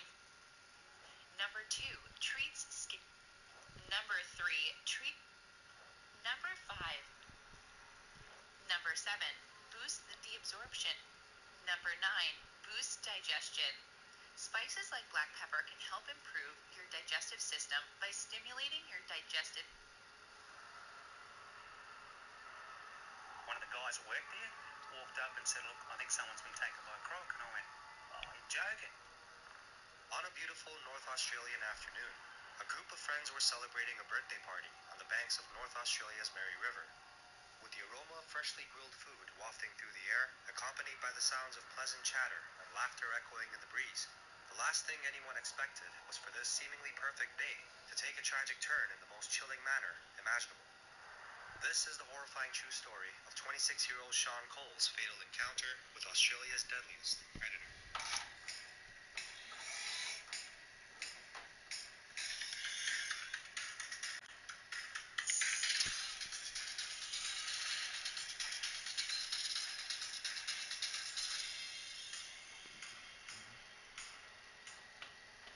On the afternoon of August 2013, Sean Cole, an ambitious IT technician with a passion for soccer, arrived at the banks of the Northern Territory's Mary River, about 60 miles east of his home in Darwin, to celebrate a friend's birthday party.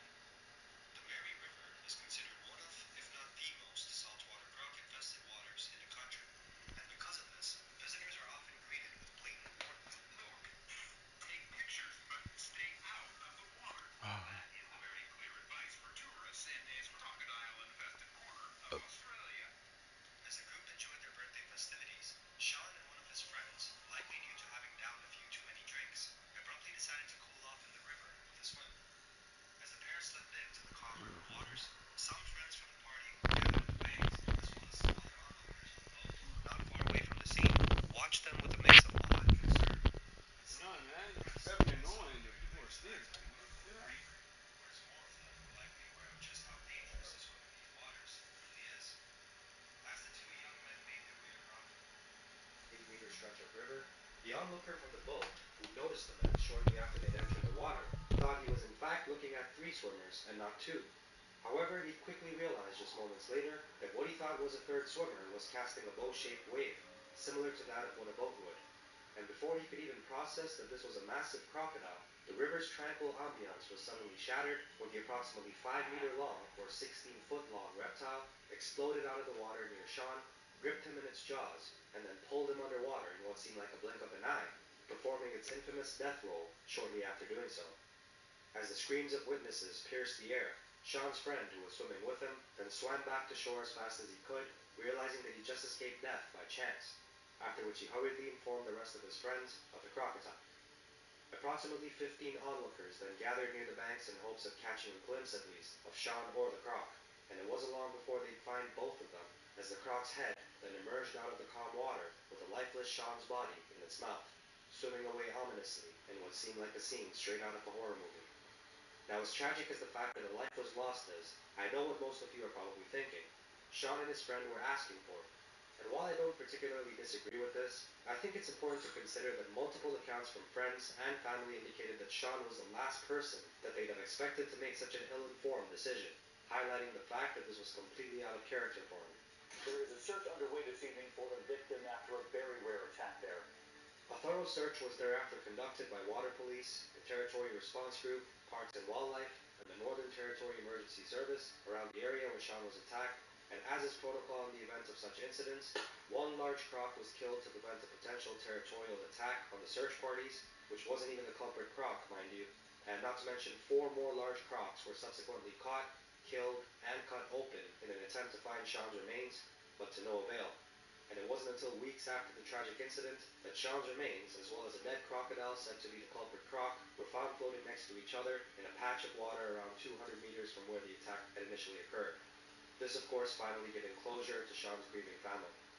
Now, I do think that it's interesting how this isn't the first time that a fatal attack like this has occurred where alcohol consumption played a factor, and although he was snatched by an alligator and not a croc, the circumstances of Tommy Woodward's infamous case were nonetheless identical to Sean's story, as it was also well documented that Tommy too was extremely drunk when he decided to take a night swim in a bayou just outside a Texas bar, and he did this only to be snatched.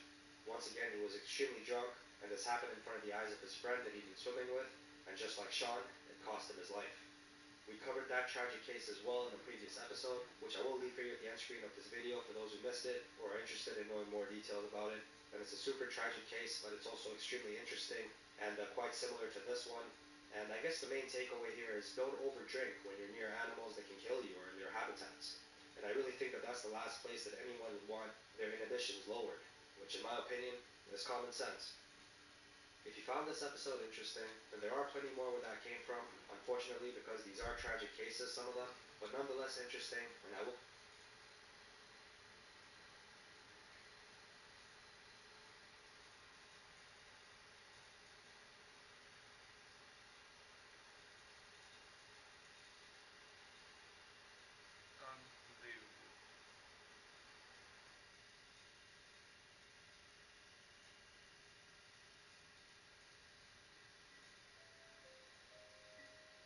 Saltwater crocodiles are one of the most feared animals on our planet.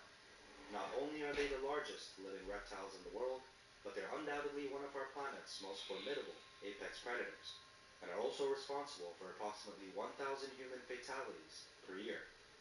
The following video will depict one of these unfortunate incidents, which tragically saw the life of 22-year-old Brett Mann come to a gruesome end when a massive saltwater crocodile would fatally attack him in front of his closest friends on what was supposed to be a fun-filled outing. His true story would go down as one of the most horrifying crocodile attacks in recorded history. Litchfield National Park in the Northern Territory of Australia is a true natural gem. Boasting a stunning variety of flora and fauna, this region has over time become one of the most sought-after tourist destinations in the area. Featuring eucalyptus trees, pandanus palms, mangroves, and towering termite mounds, Litchfield provides a breathtaking backdrop for adventurers and nature lovers alike. Not to mention, thrill seekers are in for a treat here, as the region offers a myriad of adventure sports to choose from, including quad biking, hiking, and swimming, just to name a few. The landscape is also home to a diverse range of wildlife, from herbivores such as kangaroos and wallabies to predators such as dingoes, and of course the mighty saltwater crocodile. Saltwater crocodiles are often referred to in Australia as salties, and are one of the most formidable predators on Earth, with a history dating back to the Cretaceous period around 200 million years ago.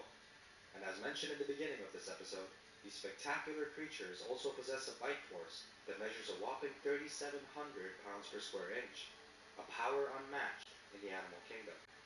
With such immense force in their bites, a healthy, fully grown salty is capable of biting through almost anything that it wants, including bone, thick tree trunks, and even metal. They're often observed crushing the shells of large turtles in the wild and literally breaking the bones of their prey when they bite down on a limb, which they of course rip off since they can't chew, by performing their infamous death roll. This allows them to devour large prey such as water buffaloes with reasonable ease, and they do it piece by piece. These reptiles are furthermore known for their stalking behavior, patiently waiting underwater for the ideal moment to strike. They possess remarkable stealth, and they can remain submerged in water for up to 2 hours, making them a significant threat to anyone who unknowingly ventures into their territory. This is why it's often advised that one should remain vigilant when venturing the edges of riverbanks or even beaches, as you truly never know when a stalking salty may be lurking just beneath the surface, waiting for an opportune moment to strike. Brett Mann, along with his two 19-year-old friends, Sean Blowers and Ashley McLeod, departed from their homes on December 21st, 2003 at 11:40 a.m. After an hour-long drive, they would reach their preferred destination, which was a quad bike racing spot on the border of Litchfield National Park. The trio would often frequent this location and would always pass through a patch of familiar landscape consisting of the aforementioned eucalyptus trees, pandanus palms, mangrove trees, and massive termite mounds before arriving at the flat-salt plains, an ideal area for quad biking. Sean, who was one of Brett's close friends, claimed that he knew the area well since he had been camping there with his family since the age of 5. The group would then gear up and hit the muddy tracks with their quads. They would then spend the day joyfully spraying mud on each other while racing around on their quads, and by all accounts they were having one of the best days that they ever had at Kangaroo Flats. At approximately 4:30 p.m., the group would go down to the nearby Finnis River and park their bikes close to the bank. They would then begin cleaning their sand and mud-covered clothes and boots in the unusually high waters of the river. Unaware of the river's flood and the incoming strong tide and rapidly rising water levels, the group would wade into the water and begin washing off. Just a few moments later, Brett would suddenly lose his footing as he was bathing, causing him to fall and be swept away by the abnormally powerful current. A stunned Sean and Ashley would then, without hesitation, attempt to swim after him. which of course caused them as well to be trapped in the current's grip, making it difficult for them to catch up with Brett, who at this point had vanished from their line of sight. Suddenly, Ashley's eyes would catch the giant head of a saltwater croc emerge from the river's surface just a few meters away from him and Sean. He then shouts, "Croc! Croc! I'm not joking. There's a king croc. Head for a tree. Get out of the water." After which Sean, who was just a few meters away from him, would direct his momentum towards an upcoming tree, which he would climb up. A few moments later, Ashley would also manage to direct himself towards the same tree, where him and Sean would then perch themselves onto, as they desperately began calling out for Brett, who was nowhere to be seen. The silence was undoubtedly deafening for the pair, and it quickly became evident that something had gone terribly wrong. This is when, just a few moments later, like a scene straight out of a horror movie, a massive, over 3-meter long saltwater crocodile erupts from the murky depths of the water, and tightly gripped between its jaws was Brett's lifeless body. A frozen Sean and Ashley could do nothing but watch at this point, as the monstrous croc would then disappear into the depths of the river, never to be seen again. The traumatized teenagers would then spend the night perched up on this tree, keeping each other awake, shivering and terrified of the croc, who had been lurking just below watching them, occasionally surfacing and resurfacing. They would spend the entire night on this tree, barely sleeping and holding on to each other for warmth. As the sun eventually rose the next morning, search parties would begin looking for the trio. Sean and Ashley, who were dehydrated, traumatized, and shaking in their boots from what they just experienced, would then hear the shouts of their friends and family from a distance, which is when they both instantly shout back a reply of their own. "Stay out of the water. There is a croc lurking, and he's watching us." A task force was thereby created to hunt the crocodile and find Brett's remains. However, as days passed, and despite intense search efforts, the search parties would inevitably fall short of finding the crocodile or the young man's body, which would lead them to conclude that he was likely entirely consumed by the giant reptile. As more days passed, the flooded river would continue to rise, and littered debris which had surfaced would make search efforts even more challenging. It wasn't until about 1 week after the attack that a Parks and Wildlife Service ranger would locate a 3.8-meter crocodile not far from where Brett had been taken, and the ranger would shoot this crocodile, causing it to sink to the bottom of the river. But strangely enough, despite this successful quote-unquote kill, the croc's body never surfaced, nor were efforts made for its body to be recovered, leaving a necropsy out of question to determine if this croc was indeed the one who'd taken Brett. Crocodile attacks are a common occurrence in the Northern Territory, where populations are high and where tourists from around the world often flock to witness them in their natural habitat.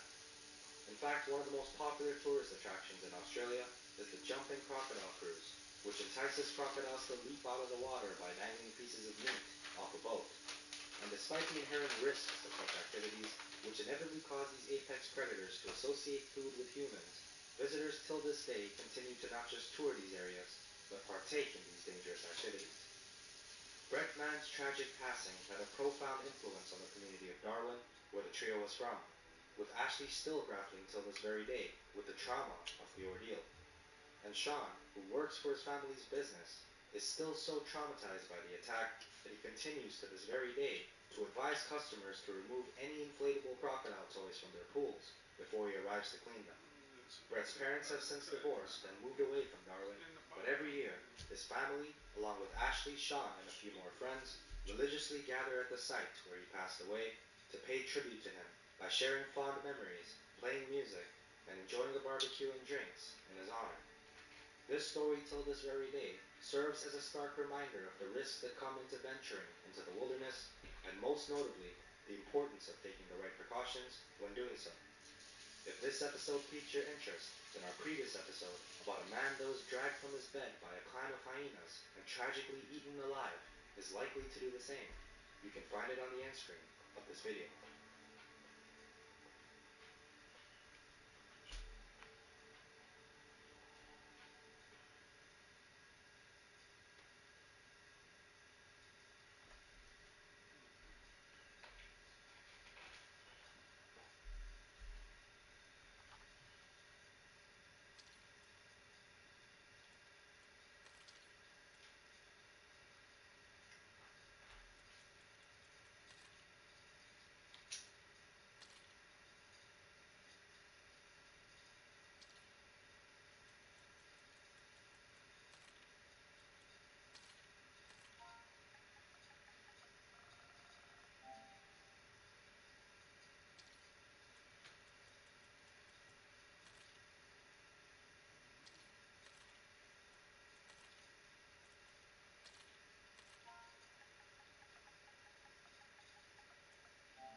On the afternoon of December 20th, 1941, at exactly 4 o'clock, the air above Kunming did not resemble a combat zone.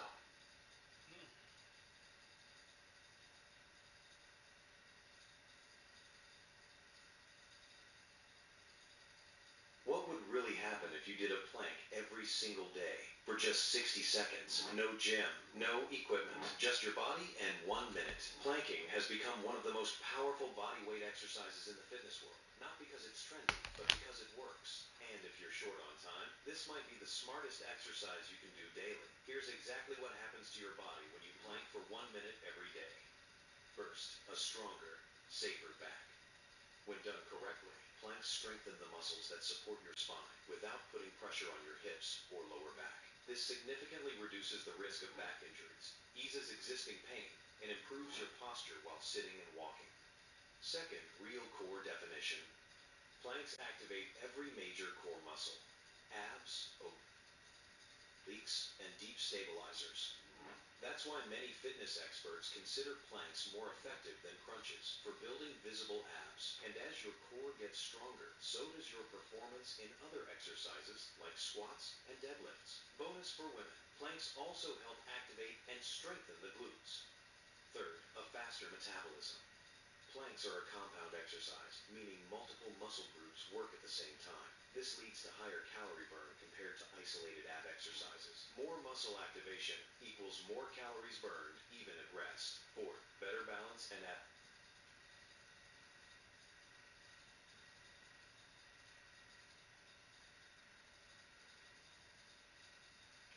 eat steak for cheap, this is by far the best way to do it. We're going to start by taking a whole New York strip roast that weighs 10.5 pounds and cost us $83. And we're going to cut this into our individualized steaks. What I like to use is a brisket knife that is 1.125 inches thick, and this is going to allow us to almost repeat the same cut on every steak, and they're all going to weigh about the same weight. After we get done finished cutting all of our steaks out of our roast, let's see how many steaks this was able to produce for us. 1, 2, 3, 4, 5, 6, 7, 8, 9, 10, 11, 12, 13, 14, 15, 16 steaks. And each steak should weigh roughly around 10.5 ounces. By cutting our own steaks out of a roast, we were able to get the cost per steak down to $5.18 per 10-ounce steak. If that's not cost savings, I don't know what is. If you're trying to eat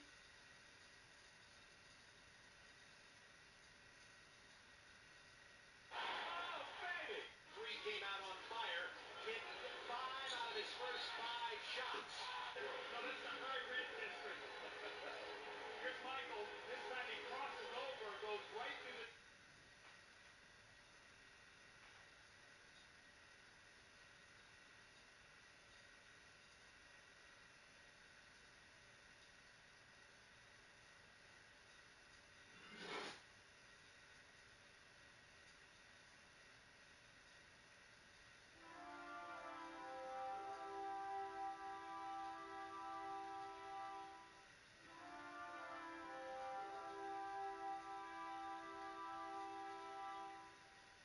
For do I not guess rightly, Aragorn, that you have shown yourself to him in the Stone of Orthanc?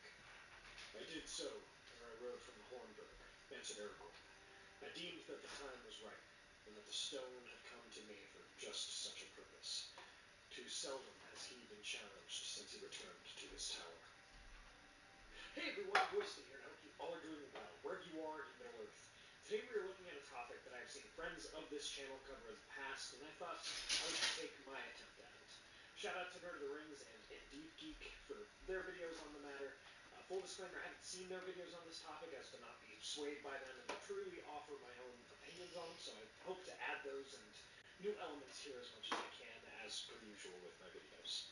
Today we are discussing why Sauron was afraid of Aragorn. My friends, thank you all so much for joining me today. Let's begin our tale. First off here, Sauron has always more or less believed that men are tools to be wielded, and generally speaking, they're just weaker than elves. Men like Aragorn and the faithful Edain and Númenóreans, Aragorn's ancestors, have proven this wrong both to Sauron and to Melkor. Sauron, he more or less is able to predict the actions of elves, right? They're always trying to create things of beauty and power and light and goodness, right? Their hearts aren't naturally drawn towards evil. It's kind of how Sauron was able to manipulate them into creating something like the Rings of Power. It just fit so well with the ambitions of the Noldor, especially if we look back at Celebrimbor's ancestor and grandparent, Feanor, right? But men, on the other hand, men mostly, from what Sauron and Morgoth could see, were just weaker. They didn't live as long as elves. They didn't have their strength nor their resilience to disease and sickness and all of that kind of stuff. And a lot of men were greedy, right?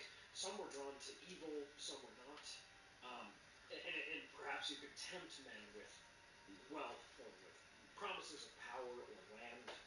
However, many of the Edain of the First Age proved stronger than Melkor Sauron had realized. And we see this in Beren, or Tur, or Turin, Hurin, or others, right? It was easy to underestimate men, or believe that they would come to a different conclusion than they would. And this was absolutely so with Aragorn. Sauron was probably trying to figure out when he realized that Aragorn existed. Would he be more like Elendil or Isildur? Absolutely faithful to the causes of the West and the Free Peoples, or would he be drawn to the power of the One Ring if given a chance? Well, most men would have been tempted by the One Ring, and Sauron himself, if he was in Aragorn's position, would have too. So it was kind of easy for Sauron to assume that Aragorn would fall from whatever heights he was trying to climb. But again, this was not quite the case, right?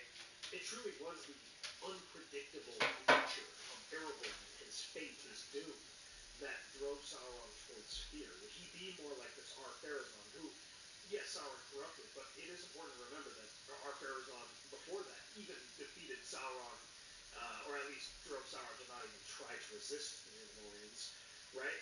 Would he be able to be corrupted like Ar-Pharazôn, or would he remain entirely faithful? Was it even possible? Just so many unknowns there, let alone him even existing. And we'll get into that point here in a second. But along with all of this, the fate of men generally was probably the least known to Sauron, and sure enough, they had surprised him throughout history. Now, the heir of those that surprised him most, again, the heir of Elendil, or Beren, or Tur, this Aragorn, he could predict least of all. And so, he probably felt, Sauron, that he knew generally how easy men were to sway and how weak they were, but not this one. Not this one. It reminded him that he probably underestimated men at large. So let's continue with that point. Sauron could not have been sure of Aragorn or the line of kings, and that it still really even existed, to be honest. Right? If we take a look at it from Sauron's point of view, Arvedui was the last king of Arthedain. He died in Crotaca. Eärnur, who would have been more of a distant cousin's lineage rather than directly related to Aragorn, he was the last king of Gondor and had been taken care of by the Witch King in Minas Morgul, and Aragorn's direct ancestor, that had actually been the king of Gondor, had been slain by the Way Riders before him. All of that was about 1,000 years ago. It would have been a very difficult thing, especially under the immense pressure of trying to find the ring and destroy Gondor and Rohan and fight the White Council and make sure all of these things are going according to plan, for Sauron then to also learn that the heir of those he thought long defeated was still alive, right? That the king's blood was still around and had been just in the north. Again, kind of like the last point, this was unpredictable. Besides that, Aragorn would theoretically be able to rally all living men in the North Kingdom, or at least what was left of it, and the Southern Kingdom, all while Sauron did not have the ring or a strong corporeal form. All this to say that Sauron might actually be thrown down again and forced to look for the ring and survive for another few thousand years. Because Elendil, who had been stronger than Aragorn for sure, and had Gil-galad at his side with a more united force of elves and dwarves, they were able to throw him down, but that was when Sauron had the ring. Now he doesn't have a ring, nor does he have that corporeal form. So, again, Aragorn being around, that becomes a very big threat very fast, especially when it wasn't something he had planned for before all of this. And that leads us to the rather obvious point as well, which is the King's Blood, power, sword, all of that entering the battlefield all at once for Sauron, again, when Aragorn revealed himself in the Palantir, shortly before the Siege of Gondor began. This is a descendant and the heir of the man that helped Gil-galad defeat Sauron in the Second Age. And he's also the heir of Isildur, who was the other man who took the ring from Sauron's finger. That is a little scary, and again, if you thought that men themselves were like 5 rungs down the ladder from you, this kind of changes things, right? Maiar to wizards, who might have seen weaker Maiar to Sauron, to elves, to wraiths, to dwarves, to men, something like that, kind of hierarchy, and then they end up being the ones causing you the most amount of trouble. Then this man of myth and legend appears while the war and search for the One Ring aren't going well for you already. Again, this is all just bad timing, and it's a very powerful player entering the field that Sauron did not account for. It's also worth mentioning that Aragorn was actually able to wrest control of the Palantir and use it for his own ends to converse with Sauron directly, when no one else had really been able to do that since Sauron started using the Palantir. Quite scary. Beyond that, one of Aragorn's ancestors actually took large part in one of Sauron's most major defeats in the First Age, a moment where his physical form could have been slain. Luthien, who is Aragorn's ancestor, with Huan, who wrestled the werewolf form of Sauron, she had power over him and could have commanded Huan to kill Sauron, right? And she didn't because of the story as it was there, but she could have. And so, again, all of this happening at once when he realizes who Aragorn actually is, quite terrifying, and probably terrifying for the rest of the war. And so then, assuming that Aragorn is this powerful figure, comes to another fear, probably, likely growing in Sauron's mind, and that is the threat of the usurper. Sauron is nothing if not vain and arrogant and ego-driven. He believes himself to be the Lord of Middle-earth and the heir to Melkor. But Aragorn with the One Ring might be enough to overthrow him and to take that throne for himself. Sure, Sauron still wins in the end because it is his ring of corruption that takes down Aragorn in the end. But still, it's not that direct victory that he's been waiting thousands of years to achieve. This probably also makes Sauron afraid, but and also incredibly angry. Enough for him to take the bait at the Black Gate when he thought it was actually Aragorn, becoming arrogant and prideful with the use of the One Ring, so much so to challenge Sauron at the Black Gate, because that is what Sauron would have done in his position. And so this also leads us to our final point, the age and fate and doom of men. In large part, Sauron probably always saw himself as the hero of the story, the one whose time had come to rule over Middle-earth, take his place on the throne after so many ages of working towards that goal. Like Melkor, he probably just believed that the world was meant to belong to him. But still, despite all of that, I would struggle to believe, unless he physically and mentally was not capable of believing it at all, that some part of him must have known, perhaps from the vision of the Ainur shown to them at the beginning of time, again, Sauron was one of the Ainur, that this was not his world to rule, right? There is just the inevitability of men. It was not meant to just fall to Sauron, one of the Maiar. Rather, it was meant to belong to the children of Ilúvatar. Once to the elves, then to men. It was the beginning of the inevitable age in those late days of the Third Age, and there must have been a lingering fear in Sauron's heart and mind that despite all his efforts, it would be for naught. That, like Melkor's thoughts and plans in the beginning of time, he could conceive of nothing that was not part of Ilúvatar's stronger design and plans. Sauron might just be acting as Ilúvatar's tool for larger designs, and be ushering in an even stronger age of men to defeat him.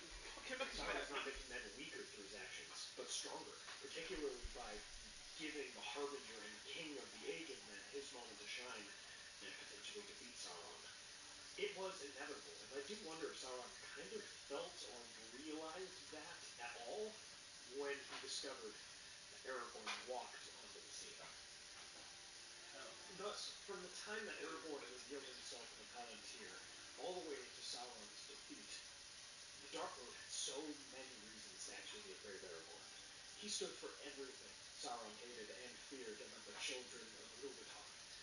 And Sauron, the master manipulator, still could not guess Aragorn's mind or will, what he planned to do, if he planned to use the ring or not. He pretty much fell for everything Aragorn sought to trick Sauron into. Aragorn provoked the attack on Minas Tirith, got Sauron to take the bait of the Black Gate and believe that he had the One Ring, but the man indeed did not. He tricked him a few times, maybe even more than that, but this ultimately led Sauron to his end. So, my friends, we come to the end of our tale of why Sauron was afraid of Aragorn.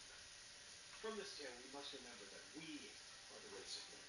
Aragorn's strengths and those of his followers are ours as well, or at least they can be. And for us, our fate is never wavering.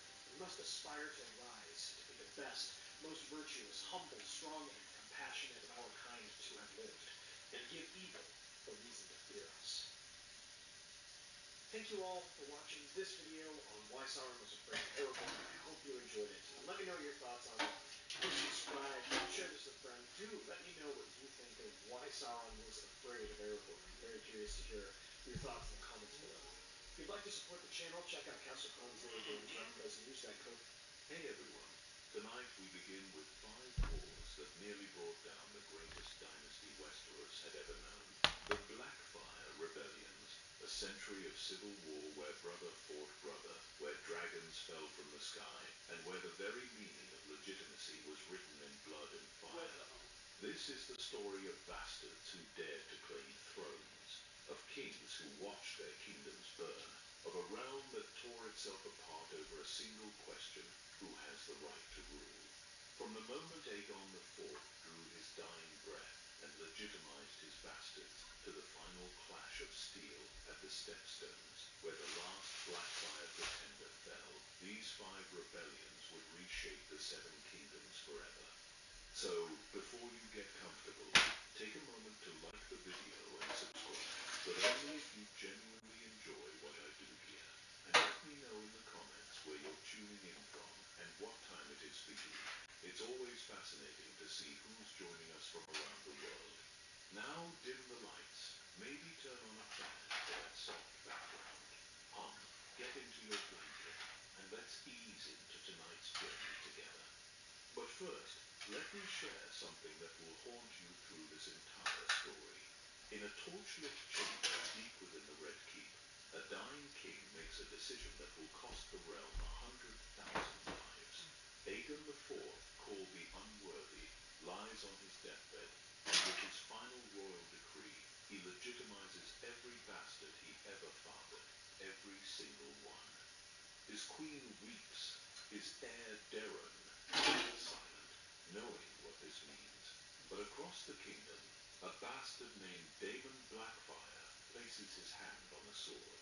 Not just any sword, the ancestral blade of Aegon the Conqueror himself.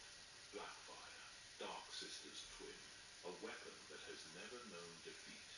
The blade seems to sing in his grip, and in that moment, Daemon Blackfire realizes something that will echo through history if his father could make him legitimate with words. Perhaps he could make himself king with steel. The year is 196. After conquest, the Targaryen dynasty has ruled for nearly 2 centuries. They have survived the Dance of Dragons, tamed the 7 kingdoms, and built an empire, but they have never faced anything like what's coming. Because when you give a bastard a crown's legitimacy and a conqueror's sword, you don't create a subject, you create a rival. What follows is not just rebellion, it's a war of dragons against dragons, of fire against fire, of one brother's love for a woman destroying an empire, and another brother's ambition nearly rebuilding it. 5 separate wars spanning a century, each one threatening to topple the Iron Throne, each one leaving the realm weaker, bloodier, more divided. But here's what the histories won't tell you. Here's the secret buried in the deepest vaults of Old Town, whispered only by the oldest maesters. These weren't 5 separate rebellions at all. They were 5 battles in one long war, a war that began not with swords, but with a king's weakness, not with ambition, but with love, not with bastards seeking crowns, but with a realm forgetting what legitimacy truly means. Tonight we'll walk through the ruins of stand in the throne room where Aegon the Unworthy made his fatal choice. We'll follow Daemon Blackfire from beloved bastard to pretender king to corpse on a battlefield. We'll sail with Bittersteel as he forms the Golden Company in exile. We'll watch as rebellion becomes tradition as each generation pays in blood for the sins of the last. You'll meet the players in this deadly game. Bloodraven, the bastard who stayed loyal, whose thousand eyes and one watched every shadow in the realm. Shiera Seastar, whose beauty sparked the love triangle that helped tear the kingdom apart. Basilel Breakspear, the prince who died stopping his own uncle's rebellion. Masikar, who killed his brother to save his father's crown. But most of all, you'll discover why these rebellions mattered. Why 5 wars fought over legitimacy would weaken the Targaryen dynasty so badly that when Robert Baratheon's Warhammer finally fell, the Dragon dynasty had no strength left to resist. This is a story about the price of passion over duty, about what happens when kings choose their hearts over their realms, about how the ghosts of civil war echo through generations. It's about the Golden Company, still fighting Blackfire wars 3 centuries later. It's about how bastards can inherit more than just names. Sometimes they inherit kingdoms. So settle in, because we're about to spend the next 2 hours unraveling one of the most complex, brutal, and tragic sagas in all of Westerosi history. A saga that begins with a dying king's last mistake and ends with a realm forever changed. The Blackfire Rebellions. 5 wars, 1 throne. A dynasty that survived dragons couldn't survive the ambitions of its own blood. You are a historian of the realm, a seeker of truth, in an age where truth has been buried beneath layers of propaganda and royal decree. Your quest begins in the great library of the Citadel, where forbidden chronicles gather dust, and in the deep vaults beneath Dragonstone, where Targaryen secrets sleep in darkness. You are here to uncover what really happened during the century that nearly destroyed the Iron Throne. The year is 172 after conquest, and we must first understand the world before it burned. King's Landing has never been more prosperous. The Red Keep rises above the city like a crimson crown, its towers catching the morning sun as merchants fill the streets below. The smell of fresh bread mingles with the salt air from Blackwater Bay, and the sound of hammers rings from the street of steel where master smiths forge weapons for a realm at peace. This is the reign of Aegon IV, though history will know him by a different name. For now he is simply the king, sitting the Iron Throne in all his majesty, beloved by his people for the prosperity his reign has brought. The crown sits easily on his head, and the throne that cut so many of his ancestors seems to welcome his presence. But if you know where to look, if you have the eyes of a historian trained to see beneath the surface, you can already spot the cracks in this golden facade. In the Tower of the Hand, you'll find correspondence that speaks of troubled relations with Dorne. Prince Daeron, the heir, advocates for peace through marriage alliance. His father prefers the promise of conquest through fire and blood. The first seeds of division are already planted between father and son, between the old way and the new. Walk through the royal apartments, and you'll encounter the women who will shape this story. Aerys, the queen, pale and pious, who spends her days in prayer and her nights weeping for the realm. Her husband's appetites are slowly poisoning. She loves her son Daeron with fierce devotion, knowing he represents everything good her husband is not. But she also knows the whispers about Daeron's true parentage, whispers that her husband encourages with every cruel smile. Then there are the others, the women who catch the king's eye and bear his bastards. Barbara Bracken, proud daughter of a proud house, who gives him Iger Rivers and believes her beauty makes her a queen in all but name. Melissa Blackwood, dark and lovely, whose son Brynden will grow up to be called Bloodraven. Serene of Lice, ethereal and mysterious, mother to Shiera Seastar, whose beauty will one day help drive the realm to war. investigation are the forgotten voices of history. Master Yarndel, whose chronicles hint at truths the crown preferred buried. The descendants of minor lords who chose sides in the coming wars and paid the price. Survivors of battles whose names have been struck from official records. Old women in the Riverlands who still remember the songs their grandmothers sang about the Black Dragon. Sellswords in exile who carry the bitter memories of defeats in foreign lands. But most importantly, you have the bastards themselves as your guides through this labyrinth of legitimacy and ambition. Damon Waters, soon to be Damon Blackfire, stands tall in the practice yards of the Red Keep. At 17, he is already accounted the finest knight of his generation. His swordwork is poetry in motion. His presence commands attention, and when he smiles, even his father's court ladies whisper that he looks more kingly than the king himself. The Valyrian features are strong in him, purple eyes and silver gold hair marking him clearly as dragonborn, bastard though he may be. Watch him carefully as he trains, for you are witnessing the forging of a legend. Every strike of his practice sword echoes with the promise of future battles. Every victory in the yard builds the reputation that will one day challenge a throne. King Aegon watches from the royal balcony, and there is pride in the king's eyes as he observes his bastard son. More pride, the courtiers whisper, than he shows watching Prince Darren struggle with his lessons. Aegor Rivers, later called Bittersteel, is different. Where Daemon inspires love, Aegor inspires respect tinged with fear. His mother's Bracken pride runs strong in his veins, and he has inherited their talent for holding grudges. At 15, he is already a formidable warrior, but more importantly, he is a born commander. He sees the bigger picture, understands politics and military strategy in ways that will make him invaluable to any cause he chooses to serve. And there is Brynden Rivers, the pale boy they call Bloodraven. His mother's Blackwood blood shows in his dark hair and his affinity for the old ways, the old magics that most maesters claim no longer exist. He watches everything, remembers everything, and even as a child, there are whispers that he dreams true dreams, that ravens carry his messages to places no raven should be able to reach. These three bastards will define the next century of Westerosi history. One will become the greatest pretender the realm has ever known.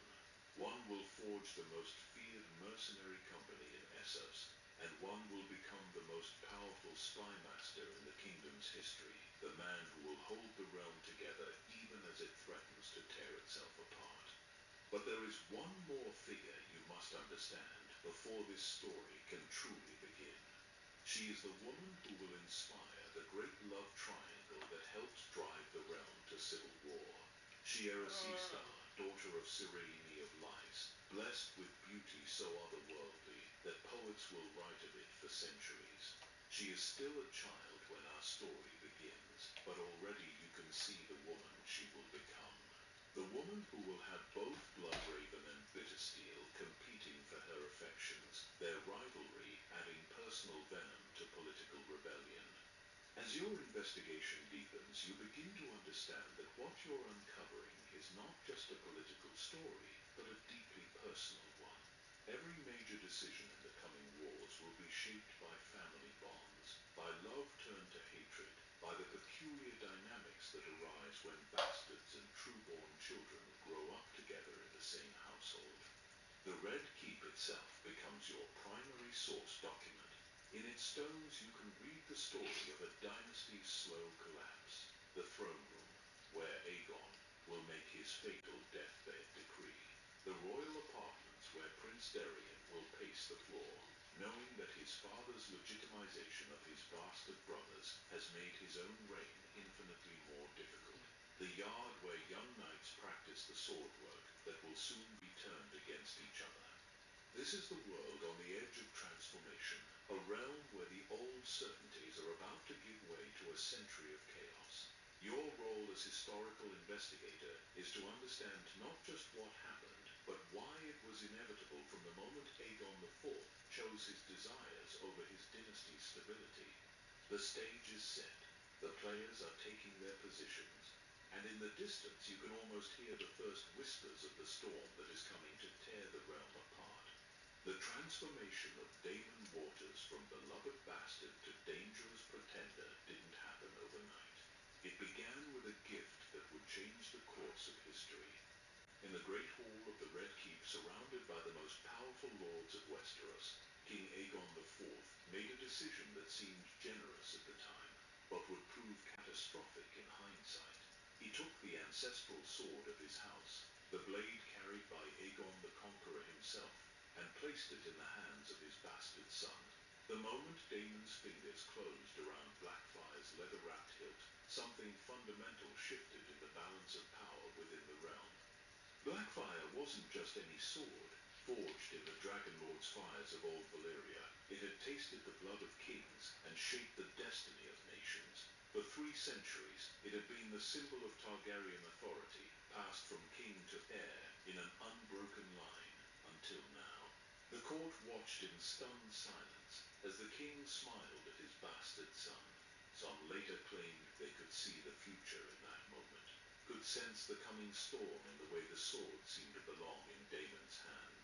Others insisted it was only hindsight that made the memory seem so ominous. But everyone agreed on one thing. From the moment Daemon received Blackfire, he carried himself differently, like a man who had been given more than a weapon, like a man who had been given a destiny. Prince Daeron stood at his father's right hand during the ceremony, his face carefully neutral, but those close to the crown prince noticed how his jaw tightened when the blade was presented. Dark Sister, the companion sword to Blackfire, remained at his side, but somehow it seemed diminished now. A king's sword for the heir, while a bastard received the conqueror's blade. The symbolism was impossible to ignore. The gift of Blackfire was just the beginning. King Aegon's appetites were legendary, and his reign became defined by a series of scandals that historians would later call the Lysine Spring. Beautiful women from across the known world found their way to his bed, each bringing her own ambitions, her own dreams of power. Barbara Bracken believed her son Aegor might one day rule. Melissa Blackwood whispered to young Brynden about the old powers that flowed in their bloodline. Serene of Lys spoke in her musical accent about the prophecies of her homeland, about dragons that would rise and fall. Each mistress brought children, and each child represented another potential claimant, another thread in the increasingly tangled web of succession. The king delighted in his offspring, showering them with titles and honors while growing ever more distant from his lawful heir. At court functions, he would call Daemon to his side, praising the young man's prowess in the yard, his noble bearing, his popularity with the people. Meanwhile, Prince Daeron stood in the shadows, dutiful but unremarkable, scholarly but uninspiring.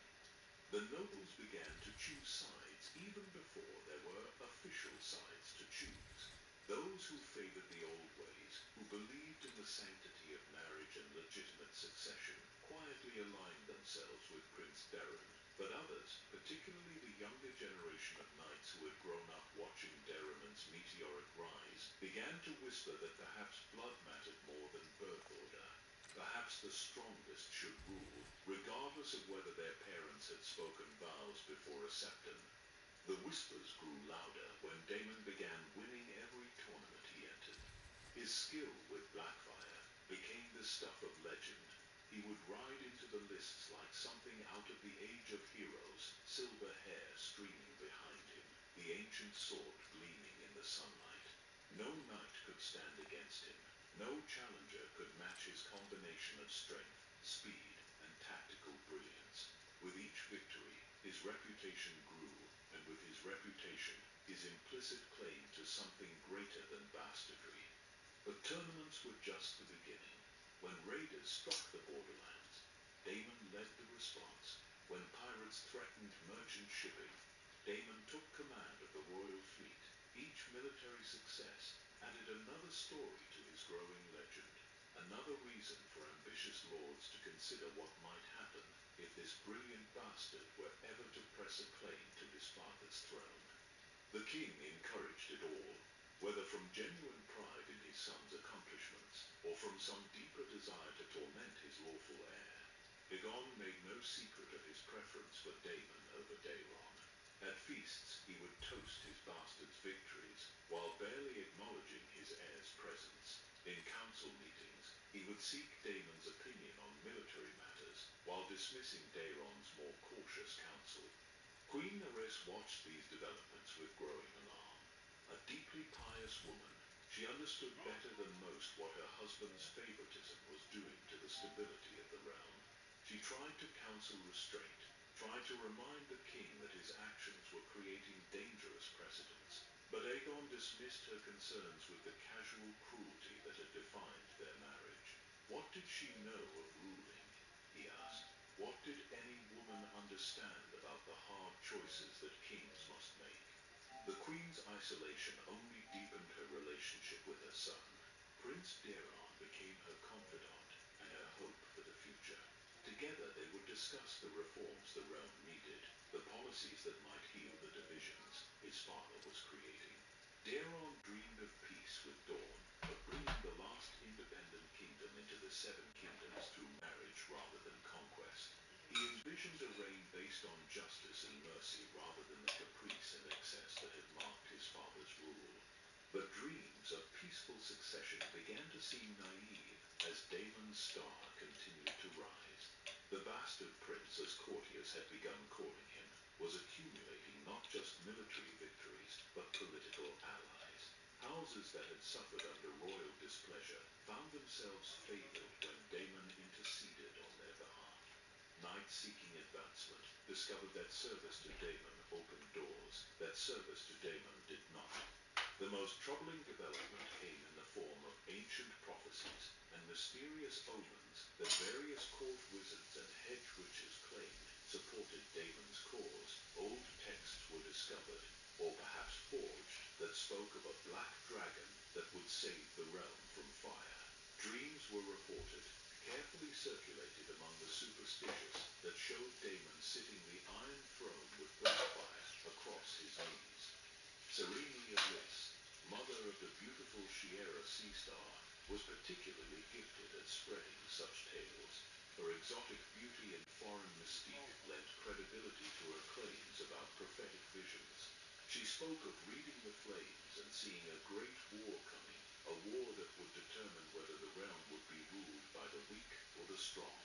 Her words carried special weight because of her daughter's otherworldly beauty, which many took as a sign of divine favor. The final catalyst came when King Aegon announced his intention to conquer Dawn once and for all. Prince Daeron opposed the plan, arguing for continued diplomatic efforts to bring Dawn into the realm peacefully. But Daemon supported the war, promising to lead the band and claiming that Dawn would fall within a year if given proper military leadership. The king sided with his bastard, and suddenly the court realized they were witnessing more than just a family disagreement. They were watching the emergence of two competing visions for the future of Westeros, one represented by the cautious, scholarly, legitimate prince who sought peace and gradual reform, the other embodied by the charismatic, martial bastard prince who promised glory and conquest. As preparations for the Dornish campaign began, thoughtful observers realized that something irreversible had begun. Whatever happened in Dorne, the kingdom would never be the same. The die had been cast, though few yet understood the game being played. The realm was about to learn that sometimes the greatest threats to a dynasty come not from external enemies, but from within the royal family itself. The conquest of Dorne proved to be King Aegon's greatest folly and the catalyst that would eventually tear his dynasty apart. What began as a campaign to complete Aegon the Conqueror's work ended in humiliation, death, and the creation of the most dangerous pretender the Iron Throne had ever faced. Daemon Blackfire rode south at the head of a glittering host, Blackfire at his hip, and the hopes of half the kingdom on his shoulders. The army that followed him was unlike any Westeros had assembled in generations. Lords from of the realm had sent their finest knights, drawn by the promise of Dornish gold and the chance to serve under the legendary bastard prince. The Reach provided heavy cavalry that could break any line. The Stormlands sent their best mounted archers. Even houses that had previously shown little interest in royal campaigns found reasons to contribute men and supplies. The contrast with previous Targaryen attempts to conquer Dorne could not have been starker. Where earlier campaigns had relied primarily on dragonfire and intimidation, this invasion promised to succeed through superior generalship and overwhelming force. Daemon had spent months studying the failures of his predecessors, consulting with veterans of border skirmishes, and developing strategies specifically designed to counter Dornish guerrilla tactics. Yet from the very beginning, the campaign was plagued by problems that had nothing to do with military strategy. The underlying tension between Prince Daeron and his half-brother created a fundamental division within the royal family that affected every aspect of the war effort. Daeron, as heir to the throne, should have been given command of the army, or at least a senior position in the campaign hierarchy. Instead, he remained in King's Landing, officially to help govern the realm in his father's absence, but in reality because his opposition to the war had cost him his father's trust. This unprecedented arrangement sent shockwaves through the noble houses of Westeros. For the first time in living memory, a bastard had been given precedence over the heir apparent in a matter of such importance. Lords who had previously remained neutral in court politics found themselves forced to choose sides. Supporting Daemon meant acknowledging that legitimacy might matter less than ability. Supporting Daemon meant standing with tradition even when that tradition appeared to be failing. The early stages of the campaign seemed to vindicate the king's decision. Daemon's forces swept through the Dornish marches with impressive efficiency, capturing border fortresses that had resisted Targaryen rule for nearly 2 centuries.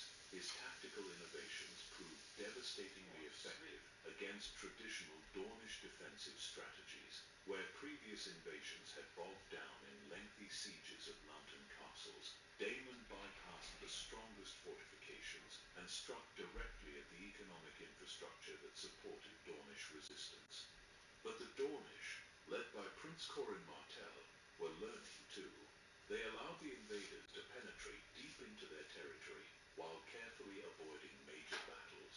Instead of defending fixed positions, they adopted a strategy of constant harassment and strategic withdrawal that gradually wore down the invasion force. Supply lines stretched thin across hundreds of miles of hostile territory. The fierce Dornish sun took a toll on men more accustomed to the temperate climate of the northern kingdoms. Most critically, the political unity that had initially characterized the invasion began to fracture under the stress of a prolonged campaign. The first major crisis came when Lord Bracken and Lord Blackwood, whose ancestral feud had supposedly been set aside for the duration of the campaign, began openly quarreling over supply distribution and battle honors. Their dispute quickly escalated to involve other houses, creating factions within the army that mirrored the broader political divisions emerging across Westeros. Daemon found himself spending as much time mediating between his own commanders as fighting the Dornish. Meanwhile, at King's Landing, Prince Daeron was proving himself a more capable administrator than anyone had expected. With his father and half-brother absent, he took on increasing responsibility for governing the realm. His approach was markedly different from the royal style that had characterized his father's reign. Where Aegon ruled through grand gestures and personal charisma, Daeron focused on careful attention to detail and systematic reform. He streamlined the royal bureaucracy, addressed long-standing grievances from various regions, and began implementing policies designed to strengthen the realm's economic foundation.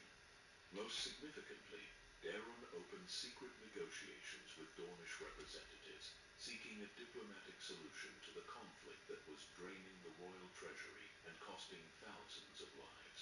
These talks, conducted through intermediaries and hidden from his father, represented exactly the kind of patient, pragmatic statecraft that Daeron believed the realm needed. but they also represented a direct challenge to royal policy and a betrayal of his half-brother's military efforts. The revelation of these secret negotiations, when they inevitably came to light, created the final breach between father and son that would define the rest of Aegon's reign. The king felt personally betrayed, not just as a ruler whose policies had been undermined, but as a father whose son had chosen to work against the family's interests. From that moment forward, Aegon viewed Daeron not as an heir to be groomed for kingship, but as an obstacle to be overcome. The Dornish campaign limped to its inevitable conclusion as winter approached. Daemon had won every major battle, captured numerous fortresses, and demonstrated tactical brilliance that confirmed his reputation as one of the finest military minds of his generation. But the Dornish had never surrendered, never acknowledged defeat, never stopped their relentless campaign of harassment and resistance.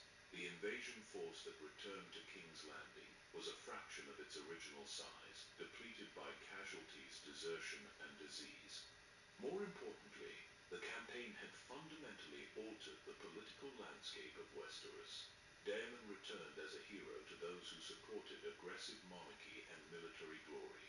His exploits in Dorne had only enhanced his legend, adding new stories to the growing collection of tales about his prowess and leadership. But he also returned to a kingdom where his I'm tired. half-brother